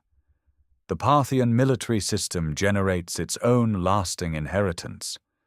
The cataphract, horse and rider both encased in articulated iron scale armor, the horse's chest and flanks protected by bronze and leather, the rider carrying a lance of extraordinary length, becomes the dominant heavy cavalry formation of the ancient world. Rome encounters it at Carrhae in 53 BCE and never fully develops an answer. The image of the armored horseman, nearly invulnerable to infantry weapons, passes westward through Byzantine military manuals and eastward through Central Asian steppe warfare, eventually crystallizing into the medieval European knight. The Parthians do not know they are inventing the future. They are simply solving the problem of the battlefield as they find it. Vast open plains where infantry cohesion dissolves under the pressure of mounted archers who never close to contact, who turn in the saddle at full gallop and release their arrows backward into pursuing formations. The parting shot. The phrase outlives the empire that coined the tactic. The plains around Carrhae are flat in a way that unsettles armies trained for different terrain. The horizon sits low and unbroken, the soil pale and dry, the sparse vegetation offering no cover, no elevation, no natural anchor for a defensive line. It is May of 53 BCE, and Marcus Licinius Crassus, the wealthiest man in Rome, co-member of the first triumvirate alongside Caesar and Pompey, has led 7 legions, approximately 35,000 infantry, and 4,000 cavalry across the Euphrates in search of eastern glory. The Parthian commander Surena meets him here with perhaps 10,000 men, nearly all mounted. The numerical disparity appears to favor Rome. The terrain has already decided otherwise. The Roman formation closes into a defensive square as Parthian horse archers begin their encircling movement. The legionaries raise their shields. The arrows come in continuous waves, not the massed volley of a single charge, but a sustained, rotating pressure. Each unit of archers peeling away to resupply from camel-borne arrow reserves positioned behind the battle line while fresh units cycle forward. The Romans wait for the ammunition to exhaust itself. It does not exhaust itself. The camel train carries enough arrows to sustain the assault indefinitely. When the Roman cavalry under Crassus's son Publius charges to break the encirclement, the Parthian horse archers feign retreat, drawing the Roman horsemen away from the main body, then turn and destroy them. Publius's head is returned to the battlefield on a spear. By the end of the engagement, approximately 20,000 Roman soldiers are dead. Another 10,000 are captured and marched east to the Parthian frontier at Merv, where ancient sources record them serving as garrison troops for the remainder of their lives. 7 eagle standards, the sacred symbols of Roman legionary identity, are taken. Crassus himself is killed during a failed negotiation. The eagles become a wound in Roman political consciousness that festers for 33 years. Mark Antony attempts to avenge Carrhae in 36 BCE, leading 17 legions into Media Atropatene through the Armenian highlands. The campaign collapses in logistical failure. His siege train is destroyed, his supply lines severed, and he retreats through winter mountains with casualties approaching 24,000. The Euphrates reasserts itself as the natural boundary between the two systems. It is Augustus who resolves the humiliation without further bloodshed. In 20 BCE, through sustained diplomatic pressure and the strategic leverage of supporting a Parthian dynastic claimant, he negotiates the return of the captured eagle standards. The achievement is commemorated on the breastplate of his prima porta statue, the Parthian figure kneeling in submission, the eagle standard extended forward, a diplomatic settlement rendered in marble as military triumph. The image circulates across the empire on coins, monuments, and official reliefs.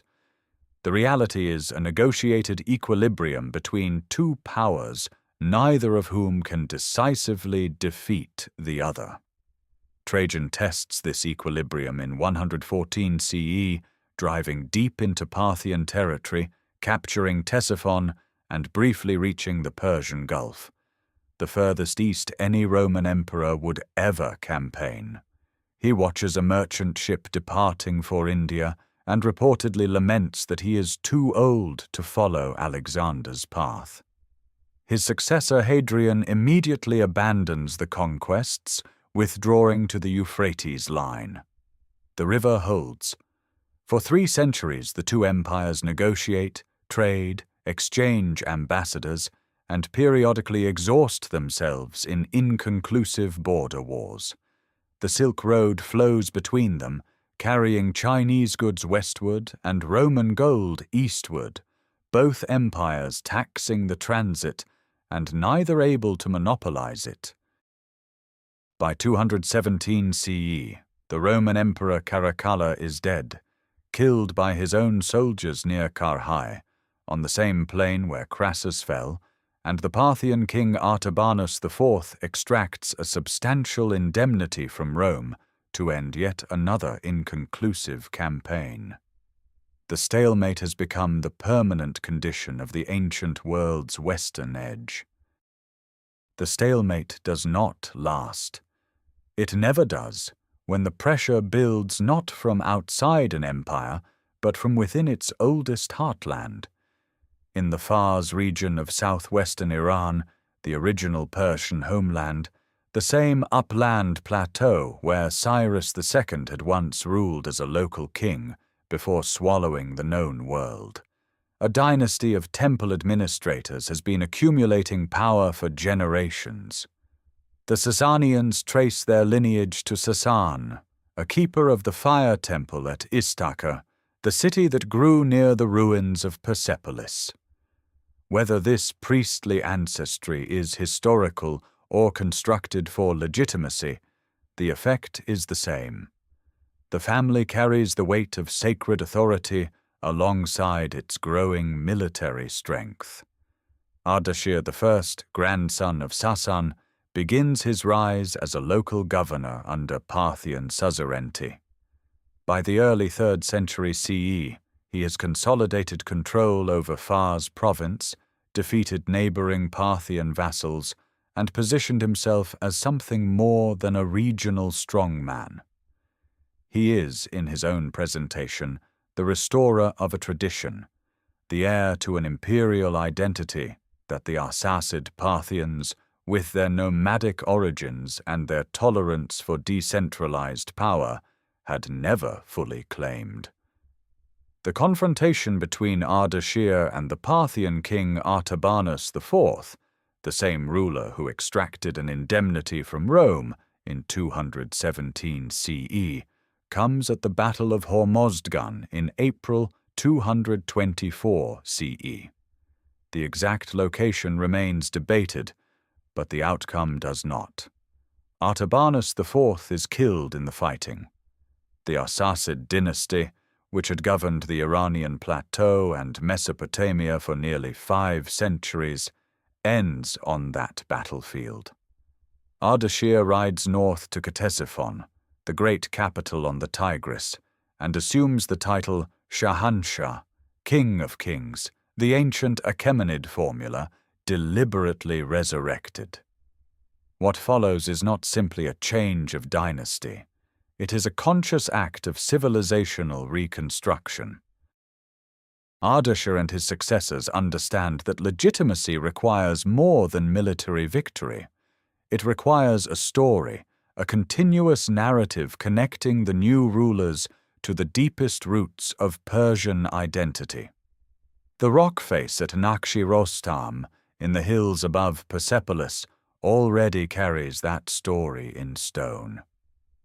The tombs of Darius I, Xerxes I, Artaxerxes I, and Darius II are cut into the cliff here, their facades carved with the image of the king supported by the peoples of the empire, the fire altar, and the winged symbol of Ahura Mazda above. Ardashir commissions his investiture relief on the same cliff face, directly below the tomb of Darius I. The composition is precise and deliberate. The king and the god face each other on horseback, mirror images of divine and earthly power. Between them, a fire altar burns. Beneath the hooves of Ardashir's horse lies the prostrate body of Artabanus IV. Beneath the hooves of Ahura Mazda lies the figure of Ahriman, the destructive spirit. Victory over a human enemy and victory over cosmic evil are presented as a single, simultaneous event. The relief is not merely commemorative. It is theological and political argument carved into the living rock of the Persian homeland, positioned so that anyone approaching the royal tombs of the Achaemenids must pass beneath it. The message is unmistakable. The line of legitimate Persian kingship, interrupted by Alexander's fire and the Parthian interlude, has been restored. Zoroastrianism, which the Achaemenids had honored without imposing, now becomes the explicit state religion of the new empire. Ardashir appoints a chief priest, Tansa, to codify the Avestan texts and establish an orthodox religious hierarchy. Fire temples are constructed across the empire's territories. The sacred flame, which Zoroastrian theology holds must never be extinguished, burns now under royal patronage from the Euphrates to the eastern plateau.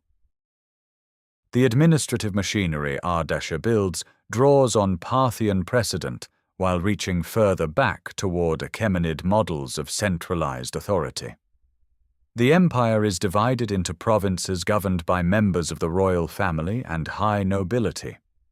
A professional bureaucracy, writing in Middle Persian rather than Aramaic, begins to replace the looser Parthian system.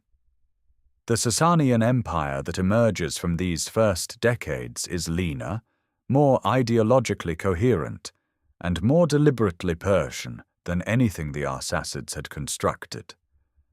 By the time Ardashir dies circa 240 CE and his son Shapur I inherits the throne, the revolution is complete. The plateau has remembered itself. The flame at Istakhr burns without interruption, and the King of Kings rules again from the heartland where the title was first invented. Shapur I inherits an empire already in motion. His father Ardashir has rebuilt the administrative skeleton, relit the sacred fires, and carved the Sasanian claim to legitimacy into the living rock at Naqsh-e-Rostam. What Shapur inherits is not a project in progress, but a platform for something larger, a confrontation with the Western superpower that has pressed against Persian borders for 3 centuries, without ever truly resolving the question of which civilization would define the ancient world's center of gravity. The first war against Rome begins almost immediately after Shapur's accession. By 243 CE, the Roman Emperor Gordian III advances east along the Euphrates with a substantial army pushing into Mesopotamia. At the Battle of Mesische in 244 CE, the Roman force is shattered. Gordian III dies. Roman sources attribute his death to battle wounds. Sasanian sources claim Shapur killed him personally. The relief at Naqsh-e-Rostam records a Roman emperor prostrate beneath Shapur's horse.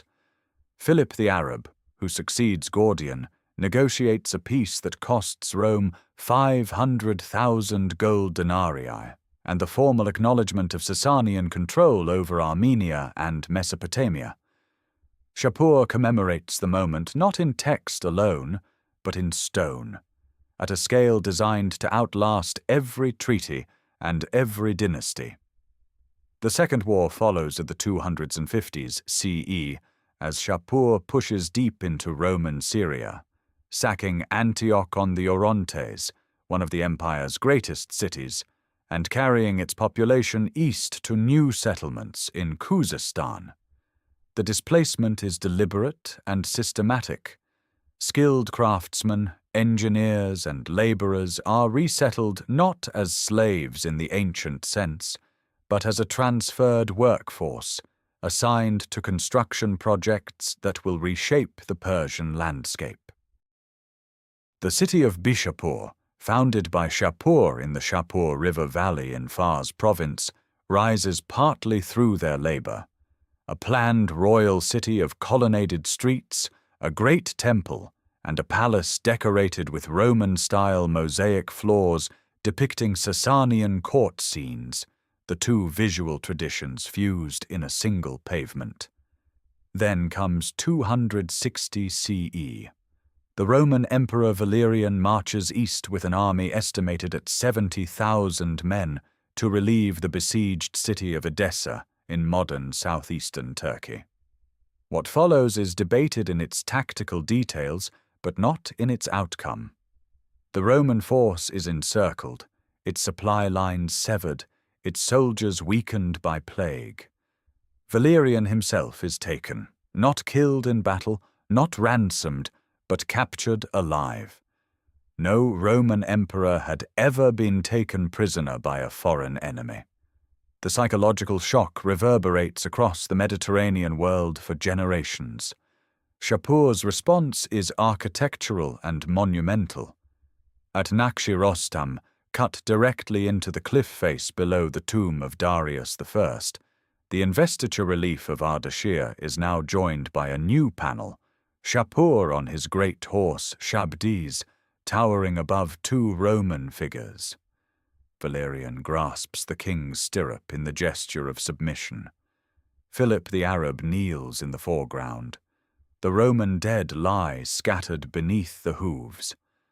The relief stands roughly 10 meters tall, cut 8 meters into the limestone, its figures rendered with the controlled confidence of a court that understands exactly what it is saying.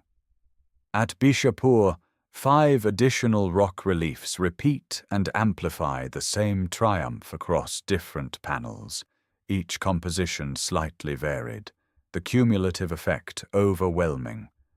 Approximately 70,000 Roman prisoners are settled across Khuzestan province. Their most enduring monument is the Bande Kaiser, Caesar's Dam, at Shushtar on the Karun River, a combined bridge and dam structure that channels water into the city's irrigation network. Roman hydraulic engineering, applied to the Persian landscape by Roman hands under Persian direction, produces infrastructure that functions for centuries. Portions of the Shushtar hydraulic system, recognized today as a UNESCO World Heritage Site, still carry water. Shapur dies circa 270 CE, leaving behind an empire that has absorbed Roman engineering, Syrian craftsmen, and the memory of an emperor kneeling in the dust of Mesopotamia.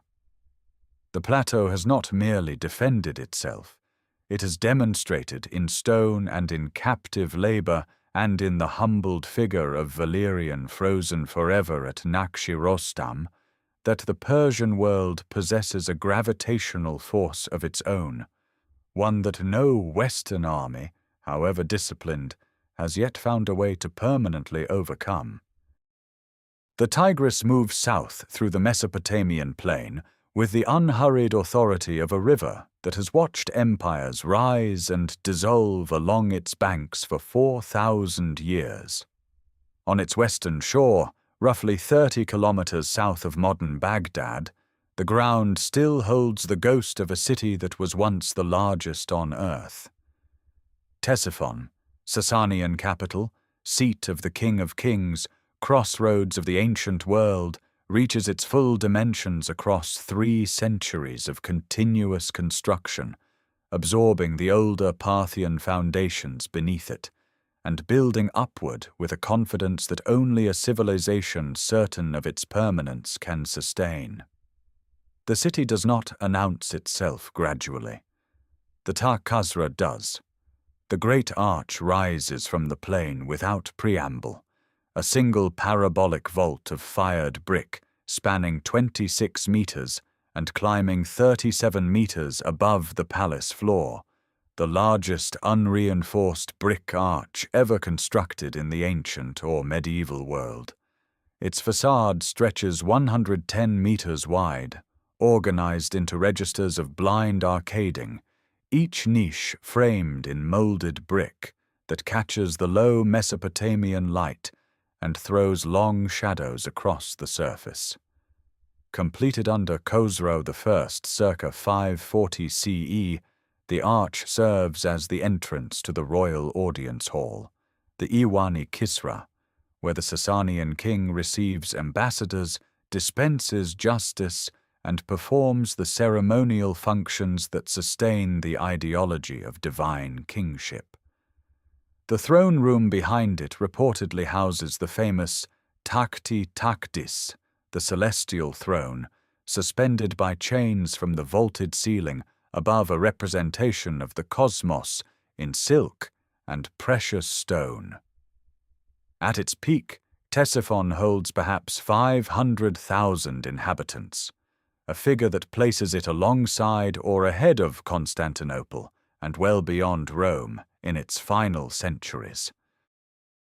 The city is not a single urban mass, but a constellation of interconnected quarters spread across both banks of the Tigris, the old Parthian city of Ctesiphon on the east bank, the newer Sasanian quarter of Veh Ardashir on the west, and the Greek-founded Seleucia, still functioning as a commercial district nearby.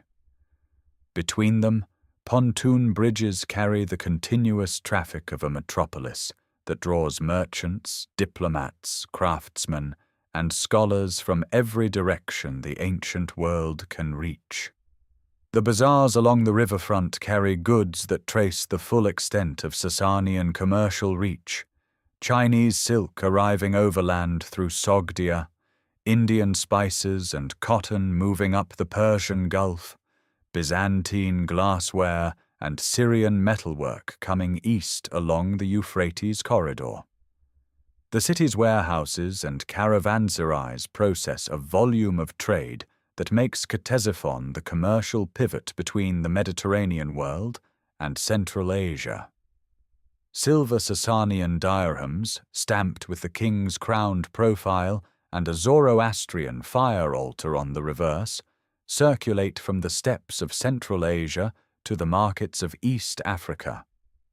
Religion in Ctesiphon occupies multiple registers simultaneously. The royal fire temple burns at the heart of the palace complex, tended by Zoroastrian priests in white linen, the sacred flame maintained without interruption as a symbol of dynastic legitimacy. Yet the city also hosts the patriarch of the Church of the East, the head of the Nestorian Christian community that spreads from Mesopotamia across Central Asia to China, whose cathedral stands within the city's boundaries. Jewish academies at nearby Sura and Pumbedita, operating under Sasanian protection, produce the Babylonian Talmud during these same centuries. The Sasanian state, for all its Zoroastrian orthodoxy, administers a civilization of genuine religious plurality, extracting tax revenue from its minorities while permitting them institutional autonomy. The half facade of the Ta Khasra that still stands today, the southern wing collapsed in floods during the medieval period, preserves in its surviving brick courses the texture of that ambition. The blind arcades rise in diminishing registers toward the great arch, their molded frames worn but legible, the fired brick darkened by 14 centuries of exposure. aerial views reveal the Tigris curving past the ruins in the same broad arc it has always followed, the alluvial plain stretching flat to every horizon. What the arch frames now is open sky where the throne room once stood, the void where the King of Kings received the world's submission, the space where Sasanian civilization announced in brick and mortar and sheer engineering will that the Iranian plateau had returned to the center of the ancient world. The empire that built the Tak Kasra in fired brick and engineering ambition did not confine its creativity to architecture alone. Across the same centuries that saw Ctesiphon rise into the largest city in the ancient world, Sasanian craftsmen, scholars, and weavers were producing a cultural output so rich, so technically accomplished, and so widely distributed that its traces would surface centuries later in Byzantine church treasuries, Tang dynasty tombs, and the libraries of the early Islamic Caliphate. The silver plates are among the most immediate evidence. Held today in the collections of the Hermitage, the British Museum, and the Metropolitan Museum of Art, they survive in sufficient numbers to constitute a coherent artistic tradition. Each plate is a compressed world. A king, identifiable by the precise form of his crown, since each Sasanian monarch wore a distinct crown type recorded on his coinage, rides a massive horse across the surface, his bow drawn, a lion collapsing beneath the hooves. The figures are worked in high relief against a gilded background, the silver hammered and chased with a precision that required years of apprenticeship to master. The king's kaftan billows in stylized folds. The lion's musculature is rendered with anatomical confidence. These are not decorative objects in any diminished sense. They are political statements in precious metal, assertions of royal power, divine favor, and the eternal Sasanian theme of the king as cosmic hunter maintaining order against chaos. The same visual language migrated into silk. Sasanian weavers, working on draw looms capable of producing complex repeating patterns across wide fabric widths, developed a textile tradition that became the luxury standard of the ancient world. The characteristic Sasanian silk motif, a roundel enclosing confronted animals, a mounted hunter, or a sacred tree flanked by guardian figures, appears in fragments preserved in the wrappings of Christian relics, in French and German cathedral treasuries, in burial goods from the steppes of Central Asia, and in Chinese tomb deposits. The patterns traveled because the silk traveled, carried along the Silk Road trade routes that passed through Sasanian territory, taxed at Sasanian customs posts, and sometimes gifted by Sasanian kings to foreign courts as deliberate instruments of diplomatic prestige. The weavers themselves were occasionally transplanted. Shapur I settled Roman prisoner craftsmen in Khuzestan, and the technical cross-pollination that followed left permanent marks on both Byzantine and Persian textile production. Alongside the workshops, the academies. The city of Gondishapur in Khuzestan province, founded or substantially developed under Shapur I in the 3rd century CE, became by the 5th and 6th centuries the most sophisticated center of medical and philosophical learning in the known world. Its hospital, one of the earliest teaching hospitals on record, operated according to a curriculum that synthesized Greek Hippocratic medicine, Indian Ayurvedic practice, and Persian empirical tradition. Scholars working there translated texts from Greek, Syriac, Sanskrit, and Middle Persian into a common intellectual currency. When the Byzantine Emperor Justinian closed the Athenian Neoplatonist schools in 529 CE, the expelled philosophers travelled east and found reception at the Sasanian court of Khosrau I, who welcomed them to Gondishapur. The institution transmitted this accumulated knowledge directly into the Islamic world after the Arab conquest. The first directors of the Abbasid Caliphate's medical establishment in Baghdad were trained in the Gondishapur tradition. The cultural reach extended even into sport. Polo, Chorgan in Middle Persian, was formalized as a courtly and military training discipline under the Sasanians, played on measured fields with rules recognizable to the modern game. The sport spread westward into Byzantium and eastward into Tang, China, where it became a court obsession. Sasanian culture did not simply occupy its own territory. It radiated outward, embedding itself in the civilizations that surrounded it, ensuring that when the empire itself eventually fell, its aesthetic and intellectual inheritance would continue moving through the world long after the sacred fires of Ctesiphon had been extinguished. The sport spreads, and the empire endures.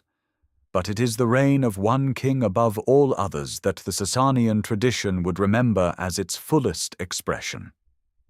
Khosrau I, who ascends the throne in 531 CE and rules for nearly half a century, is called Anushavan, of the immortal soul, a title awarded not by conquest alone, but by the judgment of subsequent generations who measured his reign against all others and found it exceptional.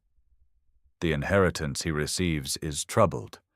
His father Kavad I spent decades managing the Mazdakite movement, a radical religious and social reform current that challenged aristocratic land ownership and Zoroastrian orthodoxy simultaneously. Khosrau suppresses the Mazdakites with finality in 528 CE, 3 years before his accession, and then turns the administrative energy released by that suppression toward reconstruction. The tax system is rationalized. Rather than assessments based on annual crop yields, a process vulnerable to corruption and drought, Khosrau introduces a fixed land survey, measuring cultivated acreage and tree counts across the empire's agricultural heartland. Revenue becomes predictable. The state becomes solvent. The military is reorganized along parallel lines. The old system of great noble families supplying cavalry at their own discretion is replaced with a professional force of dehgans, minor landed knights whose estates are tied to military service, creating a reliable armored cavalry answerable to the crown rather than to regional magnates. The empire's fighting capacity deepens and stabilizes. Then there is the wall. In the northeastern corner of the empire, where the Alborz Mountains descend toward the Caspian lowlands and the steppe opens eastward into Central Asia, the threat of nomadic incursion has pressed against Sasanian territory for generations. The response, completed under Khosrau's watch, is one of the most ambitious military engineering projects of the ancient world. The Great Wall of Gorgan stretches 195 kilometers across the steppe of modern northeastern Iran, longer than Hadrian's Wall, constructed from an estimated 100 million baked red bricks laid in courses across the landscape. 30 forts are spaced along its length. A canal system running parallel to the wall supplies water to the garrison towns. From altitude, the wall reads as a precise red line drawn across the pale steppe, the brickwork still visible in satellite imagery, the canal channels still traceable in the soil. Western archaeologists did not fully document its scale until the 1960s. The Sasanians had built it, and the world had largely forgotten. The same rain that builds walls also opens doors. In 529 CE, the Byzantine Emperor Justinian closes the Platonic Academy in Athens, expelling its Neoplatonist philosophers as incompatible with Christian orthodoxy. 7 of these scholars, among them Damasius and Simplicius, travel east to the Sasanian court. Khosrow receives them.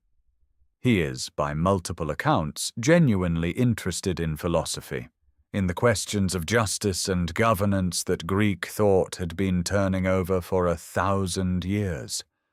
The philosophers remain at the Sasanian court, contributing to the intellectual environment that already includes the Academy of Gondishapur. When a peace treaty is negotiated with Justinian in 532 CE, Khosrow insists on a clause guaranteeing the philosophers' right to return to their homes without persecution. A diplomatic demand on behalf of intellectual freedom embedded in an imperial treaty. The reign closes in 579 CE. The red brick wall still stands across the steppe. The tax registers still record their fixed assessments. The philosophers' questions have entered the Persian intellectual tradition, where they will travel forward into the Islamic Golden Age. Khosrow I leaves behind an empire more organized, more defended, and more intellectually alive than the one he inherited. A reign that earns its epithet not through the flattery of courtiers, but through the weight of what it built. The empire Khosrow I leaves behind is formidable, organized, defended, intellectually alive. But empires of such complexity carry within them pressures that no single reign can permanently resolve. When Khosrow II ascends to the Sasanian throne in 591 CE, he inherits both the achievement and the accumulated tension. His early reign is marked by a remarkable event. Byzantine Emperor Maurice restores him to power after a usurper's revolt, creating a moment of unusual diplomatic warmth between the two superpowers. That warmth does not survive Maurice's murder. In 602 CE, a Byzantine army officer named Phocas overthrows and executes Maurice. For Khosrow II, this is both a personal grievance and a strategic opportunity. He declares war in the name of avenging his benefactor, and launches the most ambitious Persian offensive since Xerxes crossed the Hellespont. What follows is not a border skirmish. It is the final catastrophic collision of the ancient world's two greatest powers. The Persian advance is staggering in its speed and reach. Sasanian armies move west and south simultaneously, dismantling Byzantine defenses that had held for generations. Syria falls, Antioch falls. The momentum carries Persian forces into Anatolia and down through the Levant. Then, in 614 CE, Jerusalem falls. The city is taken after a siege of 20 days. The Church of the Holy Sepulchre burns. Most devastating to the Byzantine world, the true cross, Christianity's most sacred relic, is carried east to Ctesiphon. The psychological impact across the Christian world is immense, a wound that administrative reports cannot measure. Egypt follows in 619 CE. With Alexandria in Persian hands, Byzantium loses its primary grain supply. The empire contracts toward Constantinople, its treasury depleted, its provinces stripped. Khosrow II's treasury at Ctesiphon reportedly holds 468 million gold dinars. The rock relief at Take Bostan captures this moment of supreme confidence. The king carved in full armor astride his horse Shabdiz, surrounded by hunting scenes of extraordinary detail, the arched grotto framing the composition like a stage set for eternal power. It is the last great monument of Sasanian royal art, and it radiates certainty. the certainty does not hold. In 610 CE, Heraclius replaces focus in Constantinople and begins the slow, methodical work of rebuilding Byzantine military capacity. By 622 CE, he is ready. His counteroffensive is unlike anything the Persians anticipate, not a frontal defense of lost provinces, but a deep strategic thrust into the Persian heartland itself. Heraclius moves through Anatolia, into the Caucasus, and then south through Azerbaijan, striking at Zoroastrian sacred sites and disrupting the logistical networks that sustain Persian armies far from home. The campaign lasts 6 years. In December 627 CE, the two forces meet at Nineveh, the ancient Assyrian capital, long ruined, now a battlefield again. The Persian commander Rahzad is killed in single combat. The Sasanian army breaks. Heraclius advances toward Ctesiphon itself, and Khosrow II, who has ruled for 37 years at the height of Persian power, is overthrown by his own nobles and executed by his son Kavad II in February 628 CE. The peace that follows restores all conquered territories and returns the true cross to Jerusalem. On paper, the map reverts to what it was. In reality, nothing is the same. Both empires have spent a generation in total war. Tax revenues are exhausted. Agricultural land lies fallow across Syria, Mesopotamia, and Anatolia. Populations are displaced, armies are depleted, and the administrative structures that sustained both powers for centuries are fractured. The Tark Khazra still stands above the Tigris. The fire temples still burn. But the empires that built them have consumed themselves in a war neither could afford, and the world they leave behind is open, dangerously, irreversibly open, to forces neither had imagined. The exhausted world does not wait long. Within 5 years of the peace between Persia and Byzantium, a force neither empire had calculated emerges from the Arabian Peninsula, unified under a new faith, moving with a speed and conviction that the depleted armies of the Sasanian West cannot match. The Arab-Muslim armies of the Rashidun Caliphate first probed the Sasanian frontier in 633 CE under the general Khalid ibn al-Walid, crossing into the alluvial lowlands of southern Mesopotamia, where the Euphrates fans into marshland and date palm groves. The Sasanian forces they encounter are not the disciplined cataphract armies that once humiliated Rome. They are garrison troops defending a frontier that the central government in Ctesiphon can barely supply. The administrative machine that Khosrow I built and Khosrow II overstrained is now running on momentum alone.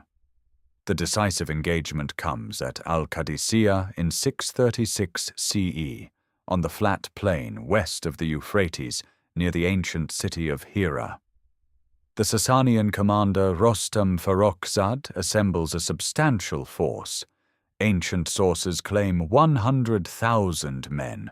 Modern estimates suggest 30,000 to 50,000, including war elephants whose presence has broken enemy formations for centuries.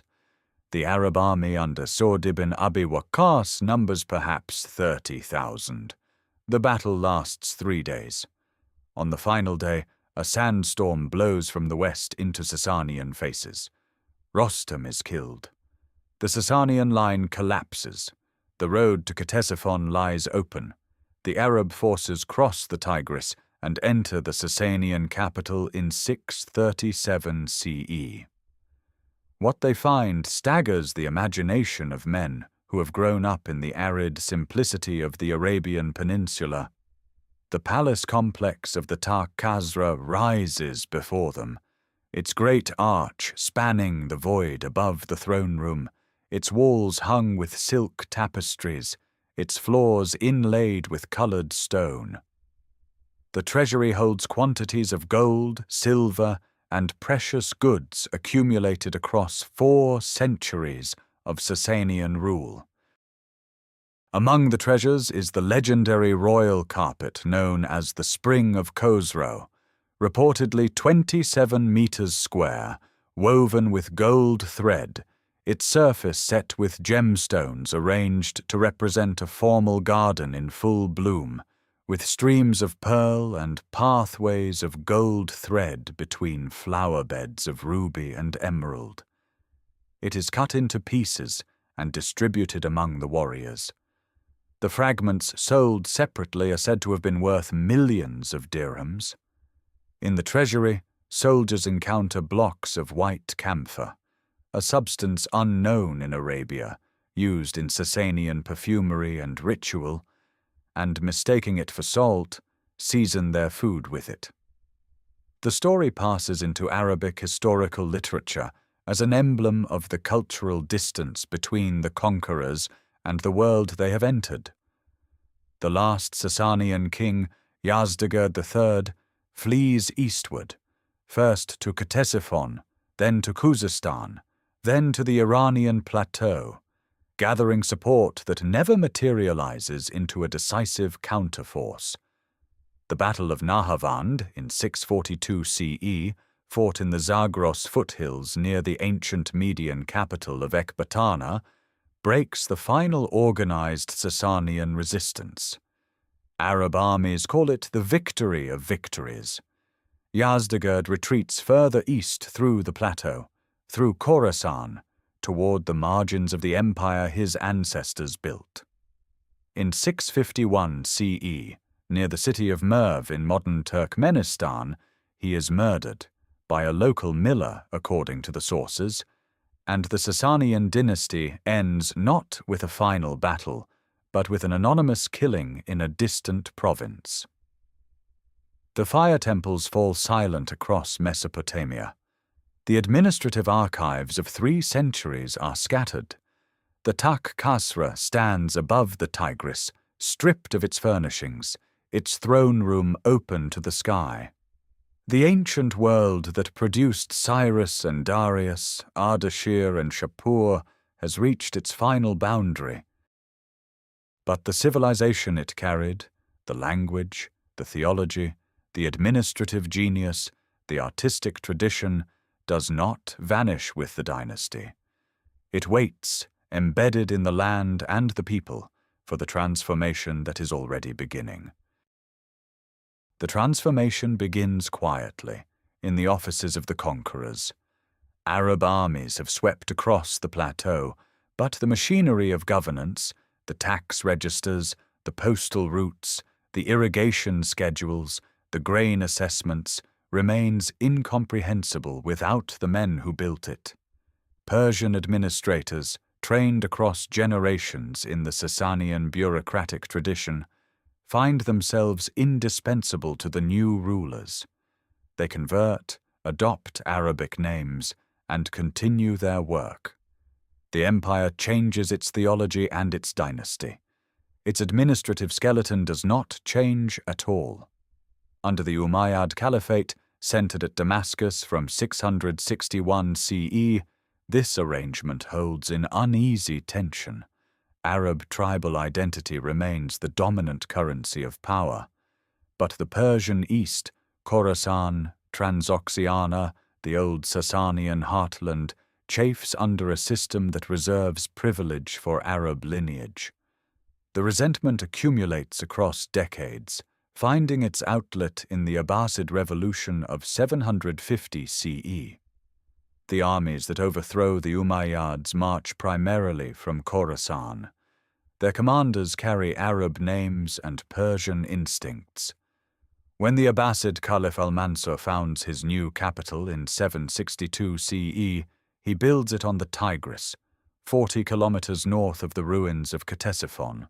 The same river, the same plain, the same logic of empire. Baghdad rises in a perfect circle. The design is not accidental. Sasanian city planning principles, refined across 4 centuries, inform every dimension of the round city. its concentric walls, its 4 axial gates oriented to the cardinal directions, its central palace and mosque occupying the geometric heart. The city that Al-Mansur constructs in fired brick and ambition grows within a generation into the largest metropolis on earth, housing perhaps 1 million inhabitants by 800 CE. Persian architects, Persian administrators, and Persian courtiers move through its corridors. The Barmakid family, Persian nobles from Balkh who had administered a Buddhist monastery before converting, serve as viziers to the early Abbasid caliphs, effectively governing the empire for decades.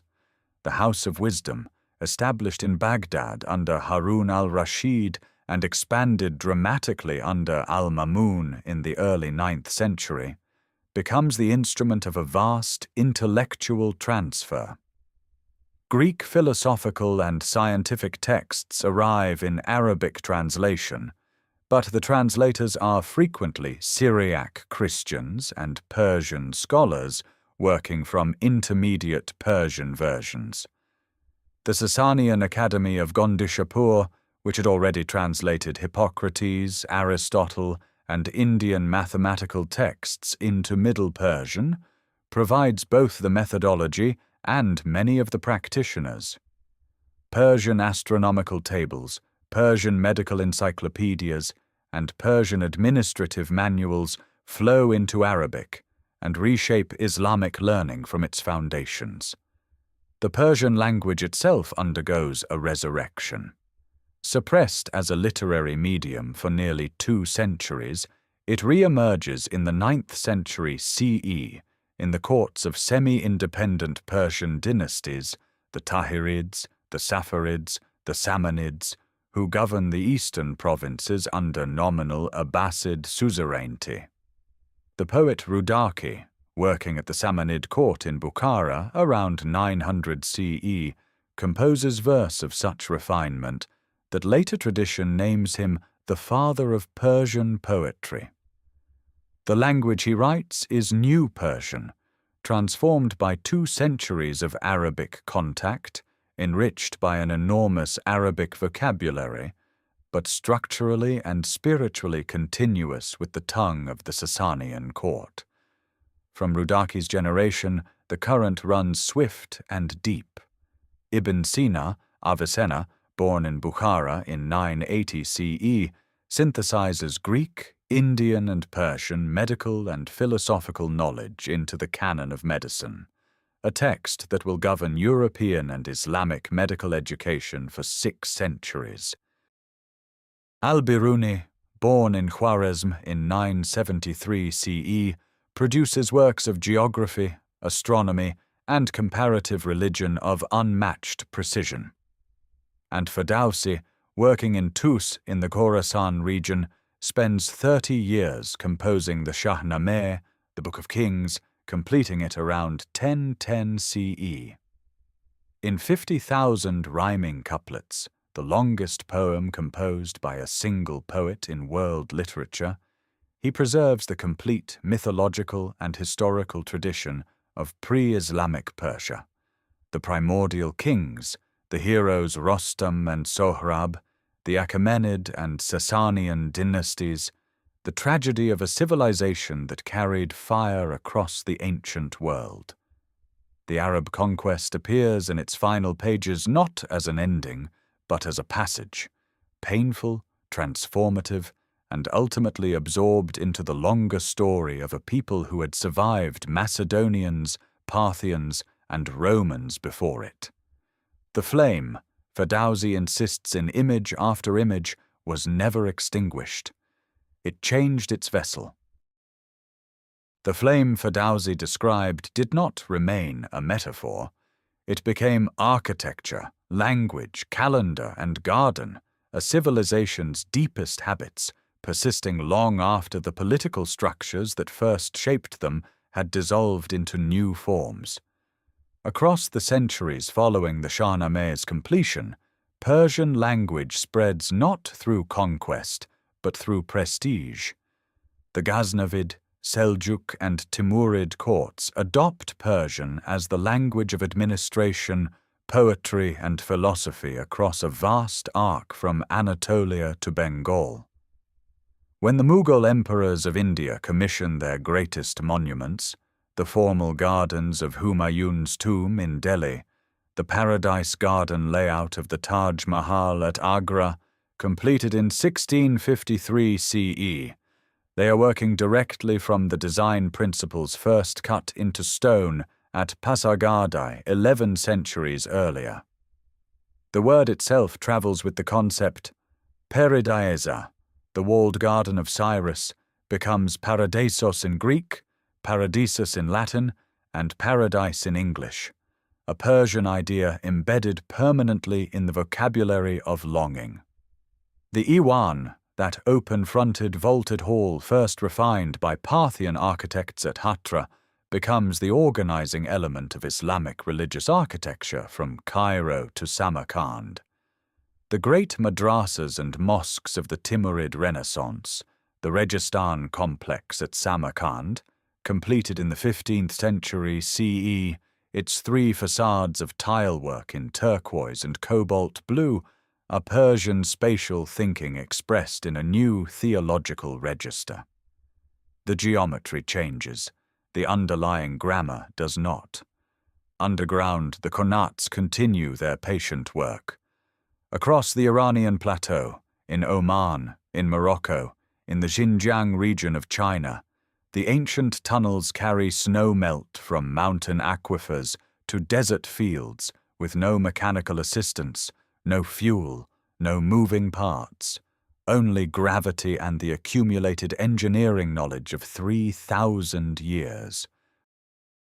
The UNESCO World Heritage designation of Iranian Qanats in 2016 CE acknowledges what farmers across the arid world have known continuously: that this technology, developed on the plateau around 1000 BCE, remains among the most elegant solutions to water scarcity ever devised. The Zoroastrian flame burns in fire temples in Mumbai and Yazd, tended by Parsi and Iranian communities who trace their practice in unbroken continuity to the Achaemenid priests who maintained the sacred fire at Pasargadae. The Parsis of India, descendants of Zoroastrians who fled the Arab conquest, arriving on the Gujarat coast around the 10th century CE, number perhaps 60,000 today. Yet their influence on Indian industry, philanthropy, and intellectual life has been disproportionate to their numbers. The fire they carried across the Arabian Sea has never been allowed to go out. At Persepolis, in the first light of the spring equinox, the Fars plain turns gold beneath a sky still holding the last stars of winter. Iranians gather on the ancient terrace, the same limestone platform where Darius received the delegations of 23 nations, where Xerxes completed the gate of all nations, where Alexander's fire consumed the cedar roof beams in 330 BCE. The carved tribute bearers on the Apadana staircase stand in their eternal procession, the Lydian with his gold vessel, the Nubian with his okapi, the Bactrian with his camel, each face individualized, each figure carrying something across an impossible distance of time. Novruz, the Persian New Year at the spring equinox, has been celebrated for at least 3,000 years. The United Nations recognized it as an international day in 2010 CE, acknowledging what the plateau has always known: that the turn of the year deserves ceremony, that light returning from darkness is worth marking with fire and gathering and the recitation of old names. The story that began with Proto-Elamite farmers pressing clay tablets at Susa around 3100 BCE, that passed through the Achaemenid vision of a world governed by order and tolerance, through Parthian resilience and Sasanian brilliance, through the Arabic vessel that carried Persian thought into the medieval world. That story has no final chapter. It has only the next Novruz, the next recitation of the Shahnameh, the next Qanat opening its water to a dry field at dawn. The flame changed its vessel. It was never extinguished. Thank you for traveling through 5,000 years of Persian civilization. If this series has sparked your curiosity, subscribing to the channel ensures you never miss the next journey into the ancient world.